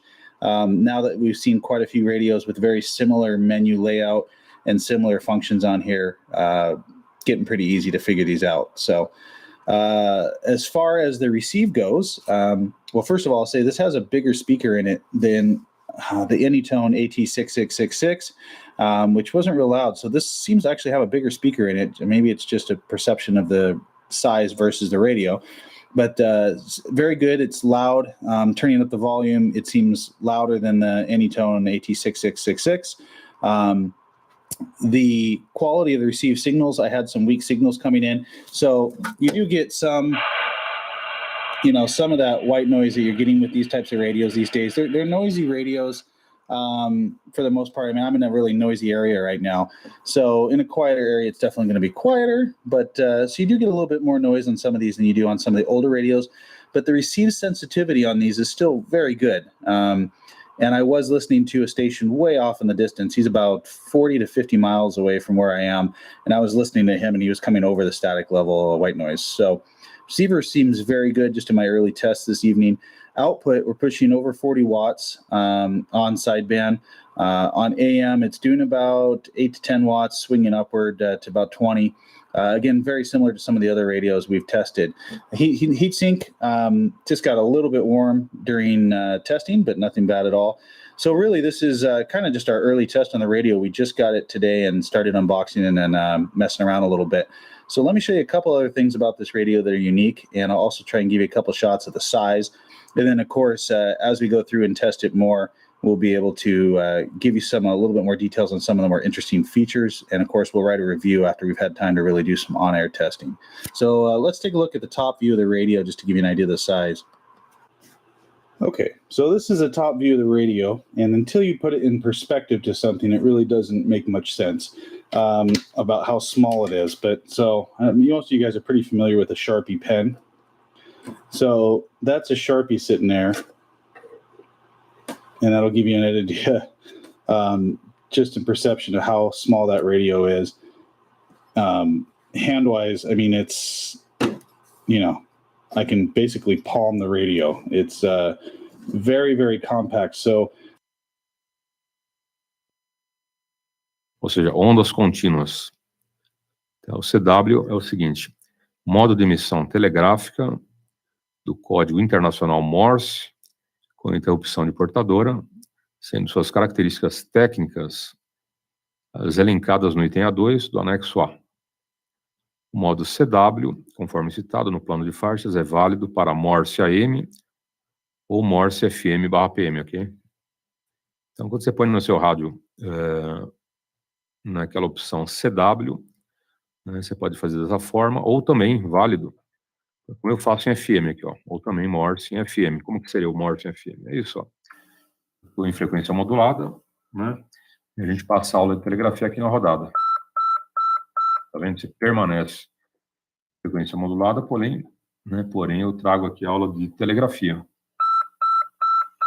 Tá? Então, esse é um exemplo, né, de como eu pratico o CW dentro da frequência modulada, ok? Estamos aqui em FM, ou poderia estar em AM também, e fazer a mesma coisa, em amplitude modulada, passar uma aula de telegrafia, ou fazer um contato em telegrafia, sem problemas, tá bom? Então, tá aí. 7. Mais modos de emissão destinados a Morse AM, Morse FM/PM, modos experimentais, modos para transmissão de imagem analógica ou digital. Bom, esse item 7, né, fala dos modos para imagem que pouca gente está usando hoje em dia. Né, o FSTV, que você pode usar, são imagens em alta velocidade, né, Fast Slow TV, ou TV de varredura rápida, ok? Fast Scan TV, não slow, né? É rápido, varredura rápida em TV, tá bom? Então, TV de varredura rápida, Fast Scan TV. O ATV, né, o SSTV, que é o contrário, é Slow Scan TV, ou TV de varredura lenta. Fax, também acho que pouca gente vai usar isso, mas são modalidades analógicas, ok?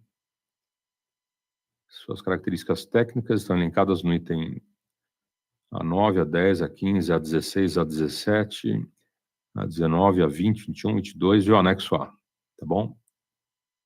Pode fazer? Até pode, né? Porque hoje em dia, por exemplo, nós usamos aqui a internet.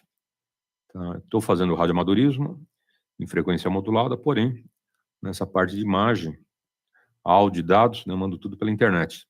Né? Para mim, é interessante, né, fazer um monte de equipamento. E outra, né, quem nos ouviria aí, eu estaria vendo, né, nessa condição de ATV, teria que ter antena, o rádio, na frequência apropriada, né, para você praticar esse ATV, ok? É bem mais complexo. Hoje, né, eu prefiro, né, manter a rodada alto-falante em FM, normal, né, que todo mundo tem o radinho, e pela internet eu mando áudio, vídeo, texto, tá bom? Tem as duas opções, cada qual num plano diferente.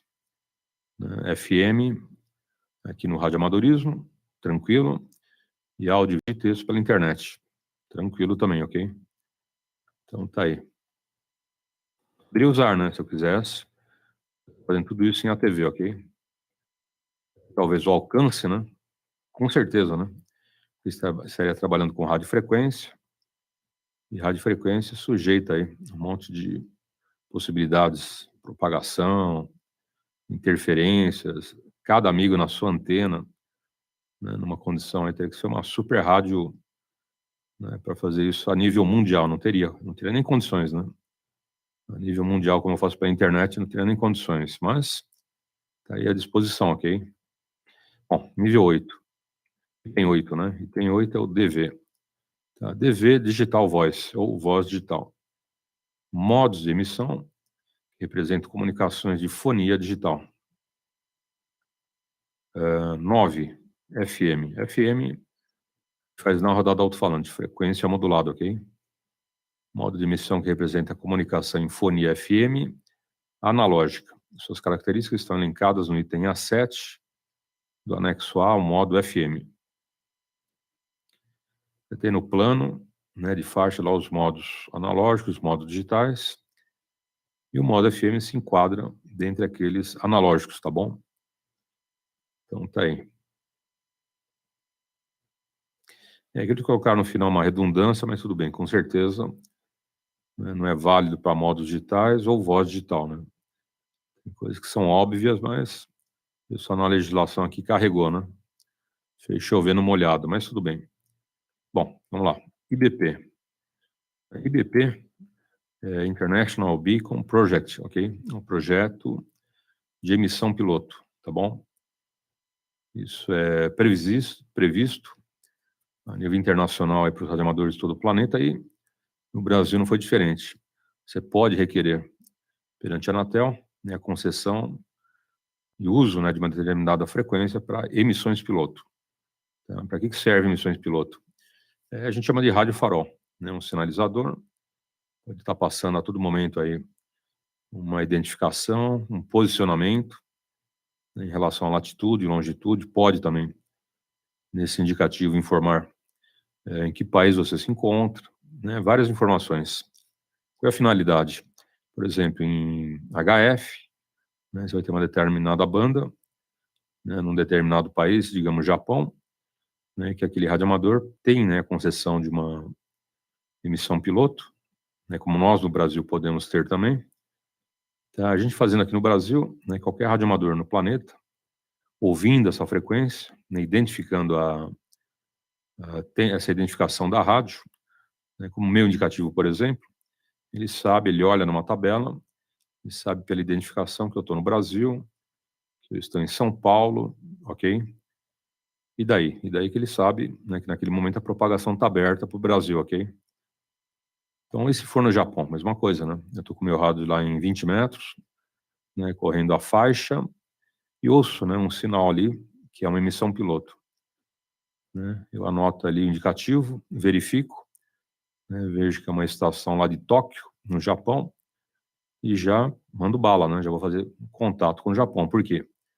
Né, porque eu estou percebendo que a propagação está aberta. Por quê? Porque eu vi essa emissão piloto do Japão, ok? Então, as emissões pilotos conferem a cada radioamador a possibilidade de ter essa autorização de montar um transmissor para emissões piloto, ok? Ele vai de tempos em tempos mandando a identificação, como um repetidor, né? De tempos em tempos passa uma identificação, por emissões piloto pode ser em HF, pode ser em VHF, em UHF, ok? Pode ter emissões pilotos em várias bandas e frequências, tá bom?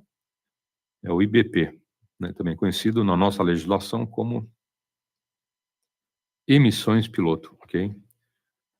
Bom, o item 11 fala do IVG. Vai dar um intervalo e já retornando em legislação. Deixa eu cumprimentar o nosso amigo CRODADA. Grande abraço, ótima quarta-feira, obrigado pelos votos e tudo de bom. Ok, amigo CRODADA. Depois me fala se está pelo litoral ou por outra região aí, ok? Sumido, né? O senhor também sumiu. Então tá aí, vou abrir oportunidade com um bom dia. This is your RF gain on the outside, microphone gain on the inside. This is your channel changing control here. It's also your menu control button if you press it in. We have a weather button here to turn on the weather frequencies. And if I press that, you'll see we go into the weather channels. We've got a CBPA switch, an EMG1 off and EMG2 switch. We've got a noise blank, ANL, and high cut switch over here. There's a talkback button as well as a Vox button. So that's kind of your general features, and I'll show you how each one of these works. All right, let's dive into some of the deeper features on this radio. The first thing is the weather frequencies. They don't have that on the Richard. There's a mode switch here on the Richard, so this is cool. This has your weather channels. So if you're driving around, want a weather report locally, or you want a weather alert, that's what this is for. So you press the button once, you'll see it shows up here, and you can flip through the different frequencies. Let me turn up the volume here. Wednesday, rain, high 11. Normals for the period, low 4,000, cloudy 45. Victoria at 40. So you'll see you get your different frequencies in there. So you get 7 choices, which is pretty standard across the United States. And you just use the mode channel knob here to change between them. There's actually also an alert on here. If you hold it in, it goes off, or hold it in and it goes on. And that's a long press. And that will alert you if you're in CB mode, unless you're talking on channel 19 to somebody and you're driving down the road, and there's a National Weather Service alert. It'll actually sound a siren and it'll send you over to the weather mode so you can actually hear what the alert is. So if there's tornadoes or tsunamis, I don't know, whatever it is that you're running into for an alert, it'll tell you that. And I've actually had that come on with a radio while I was driving, and there was an alert about a winter storm. So kind of cool when that actually does work and you're using your radio doing CB, and then that pops in there. Okay, I'm going to turn that off. All right, that's off. Next feature over here is your EMG1 and EMG2. Now, normally you used to have a channel 19 switch, and you can still set that up this way, but you can actually choose the channel that you want. So for example, I chose channel 6 on the upper one, channel 19 on the lower one. So if you have 2 channels that are like your favorite channels in the world and you just want to be able to flip between those, you can do that, or you can set it to the off position and then use the rotary knob. But yeah, you can just go up, down, and there you go. So that's a neat one. Over here, we've got talkback, and this is a nice feature for C radio if you want to hear what you're sounding like as you key through the microphone. So I have the talkback on. When I press on the push to talk button and I talk, 1, 2, 3, 1, 2, 3 audio, and I don't have it turned up very loud. You can push the button in and turn it off. 1, 2, 3. Now you have no talkback, or you can push it to turn it on, and then also you can key up and you can adjust the setting. So 1, 2, 3, 1, 2, 3. We have it set at level 5 there. It goes up from level 1 all the way up to level 9. So if you wanted to hear what you sound like on the air for talkback reasons, or hear what road noise sounded like in the background, talkback is a good function for that. We're getting a little bit of squealing because we're a little bit close to the radio itself. As you move the microphone farther away, that shouldn't be an issue, or you can turn your talkback down. Vox. So Vox is a voice-activated feature for keying the radio. When we turn this on, if we bring the microphone close enough, 1, 2, 3, 1, 2, 3 audio, you'll see that it automatically started transmitting as I'm talking. I'm not pushing the push to talk button here. I'm only talking into the microphone. It's a voice-activated feature that will activate the radio's transmit, and then you can just talk. So it's kind of like a hands-free feature. In the Vox menu, if you hold it down, you can go in and you can set the different levels for how quickly it turns on when you're talking, how much noise canceling you want, and a number of other things. It's a little bit complicated, so I do recommend reading the manual for it. However, it's a nice feature if you don't want to be pressing the push to talk button. Now, the menu. This is the part where we're going to jump in using the channel knob over here that you normally use for changing your channels. This is our menu knob. So for the menu knob, you just long press it in, and it jumps in. And now we can click through and go through all these features as we turn this. So the first thing is the color. If I press this, I can change the color. There's green, blue, a light blue, kind of a yellowish, purple, a nice light color. I don't know what you call that. It's going back to kind of a red orange color, which I had it on originally. This is a little more red than it shows in the image here. If I press it again, we go out. Next feature is the key beep. Now you hear every time we do something, it's beeping. If that drives you nuts, turn that off.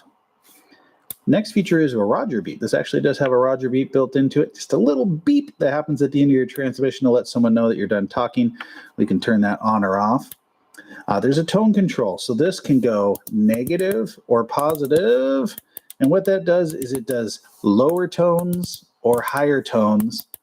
And you can control that. So if you feel like the radio sounds coming through a little too high pitch, you can always lower it. Or if you feel like you're not getting the highs coming through on the receive, you can turn it up. The dimmer, of course, you can dim this. It doesn't dim over here. You can see I turned it all the way off basically, and it just dims this display on the right-hand side. If we go to the next feature, this is where you would set those channels. So we can set it for channel 6, channel 9 for EMG1, EMG2, we can set it to whatever we want, and that's what's affected over here on this switch. Next feature is SWR. This function, we can test our SWR. When you go into this, you just press the button once, and now it'll check our SWR, and you can see we've got a really good match. So we're at 1.0 because we're going to a dummy load. But for instance, if I switch the switch over here and go to an open switch, you'll see it jumps up to 3.0. So it will let you know right away if you've got a bad match on your antenna. We push that again to go out of that mode. And microphone type. So this would be for the electric microphone that comes with it. It's always hard for me to say that one because it's not electric, it's electret, R-E-T. Oh, and if you go too long, then it goes out of the menu. So we can go into there and we can select for a dynamic microphone if we had that, if we were going to use that as an aftermarket microphone. The PA setting. Now this one, I'm going to go through this again. It's a little complicated. I'll actually pull up the manual here when I read through this, just so I get it right. It's a neat PA setting on this radio, and the reason that it's neat is because you can have it go through in a couple different ways. First is the LN, which you saw up there, and that means the modulation of the microphone is transmitted to a PA speaker. The received signal is transmitted to the internal speaker in the radio. The other option is OF, and that means only the modulation of the microphone is transmitted to the PA speaker. So that would be like, let's say you're only using this for public announcements or something. That would be that mode for that. You wouldn't be hearing the received through there. And then there's a PA mode, and that's the modulation of the microphone and the received signal are transmitted through the public address loudspeaker. So if you were sitting outside your car and you had a PA speaker outside, you could set it up so that you could hear people. And if you talked through, you could actually go through the PA as well. So that's the three different functions on that. And the last thing is reset. So if you wanted to reset all of the features in here, it resets everything in the radio. So if you had a Vox setting or you had the EMG button set, you would do the reset and it would reset everything on the radio. The President Walker 2 does have a scan feature, and it's a little different than some other radios. You can hear the static right now. I'll actually just turn it to the automatic squelch control. And the way it works is you hold down the microphone button, either the up or the down, and you'll start holding it down and you'll see the channels flipping, and it's changing, but it's not scanning yet. And then you'll see a little dot appear. When the dot appears, then it is scanning, and then when someone's signal breaks the squelch level, it'll stop on that frequency. So I'll hold it down, you'll see it flying through the channels. It's just changing, it's not scanning. And then all of a sudden that little dot appears and it's flashing. Now it's in the scan function. And if someone breaks the squelch, it'll pop through. And you can click it left or right and have it go, or sorry, click the up down buttons and it'll go up or down on the scanning. I've switched cameras so that I can show you this a little bit better when I turn this back on. One thing I'll tell you real quick. President Lincoln, President McKinley, President Walker, President Richard, all of these newer presidents have a little bit of a noisy receiver. So some people don't like the white noise on these. And what I found, a little trick, and other people are doing this as well, on the RF gain, if you turn it down just a little bit, it's on the outside knob here, you can cut back some of that hiss without really affecting incoming signals a whole lot. And I definitely would recommend that. It's a little bit easier for listening. So just a little tip there. I do it on all of the different new presidents, and it seems to work pretty well. Next thing is power output on this radio out of the box was about 3.5 watts. And I thought maybe there might be a service menu like there was on the Richard that I discovered. And I was able to find it on this one, kind of using a similar method. What you have to do is you key the microphone and you hold down the weather button, the talkback button at the same time, and you have to turn on the radio.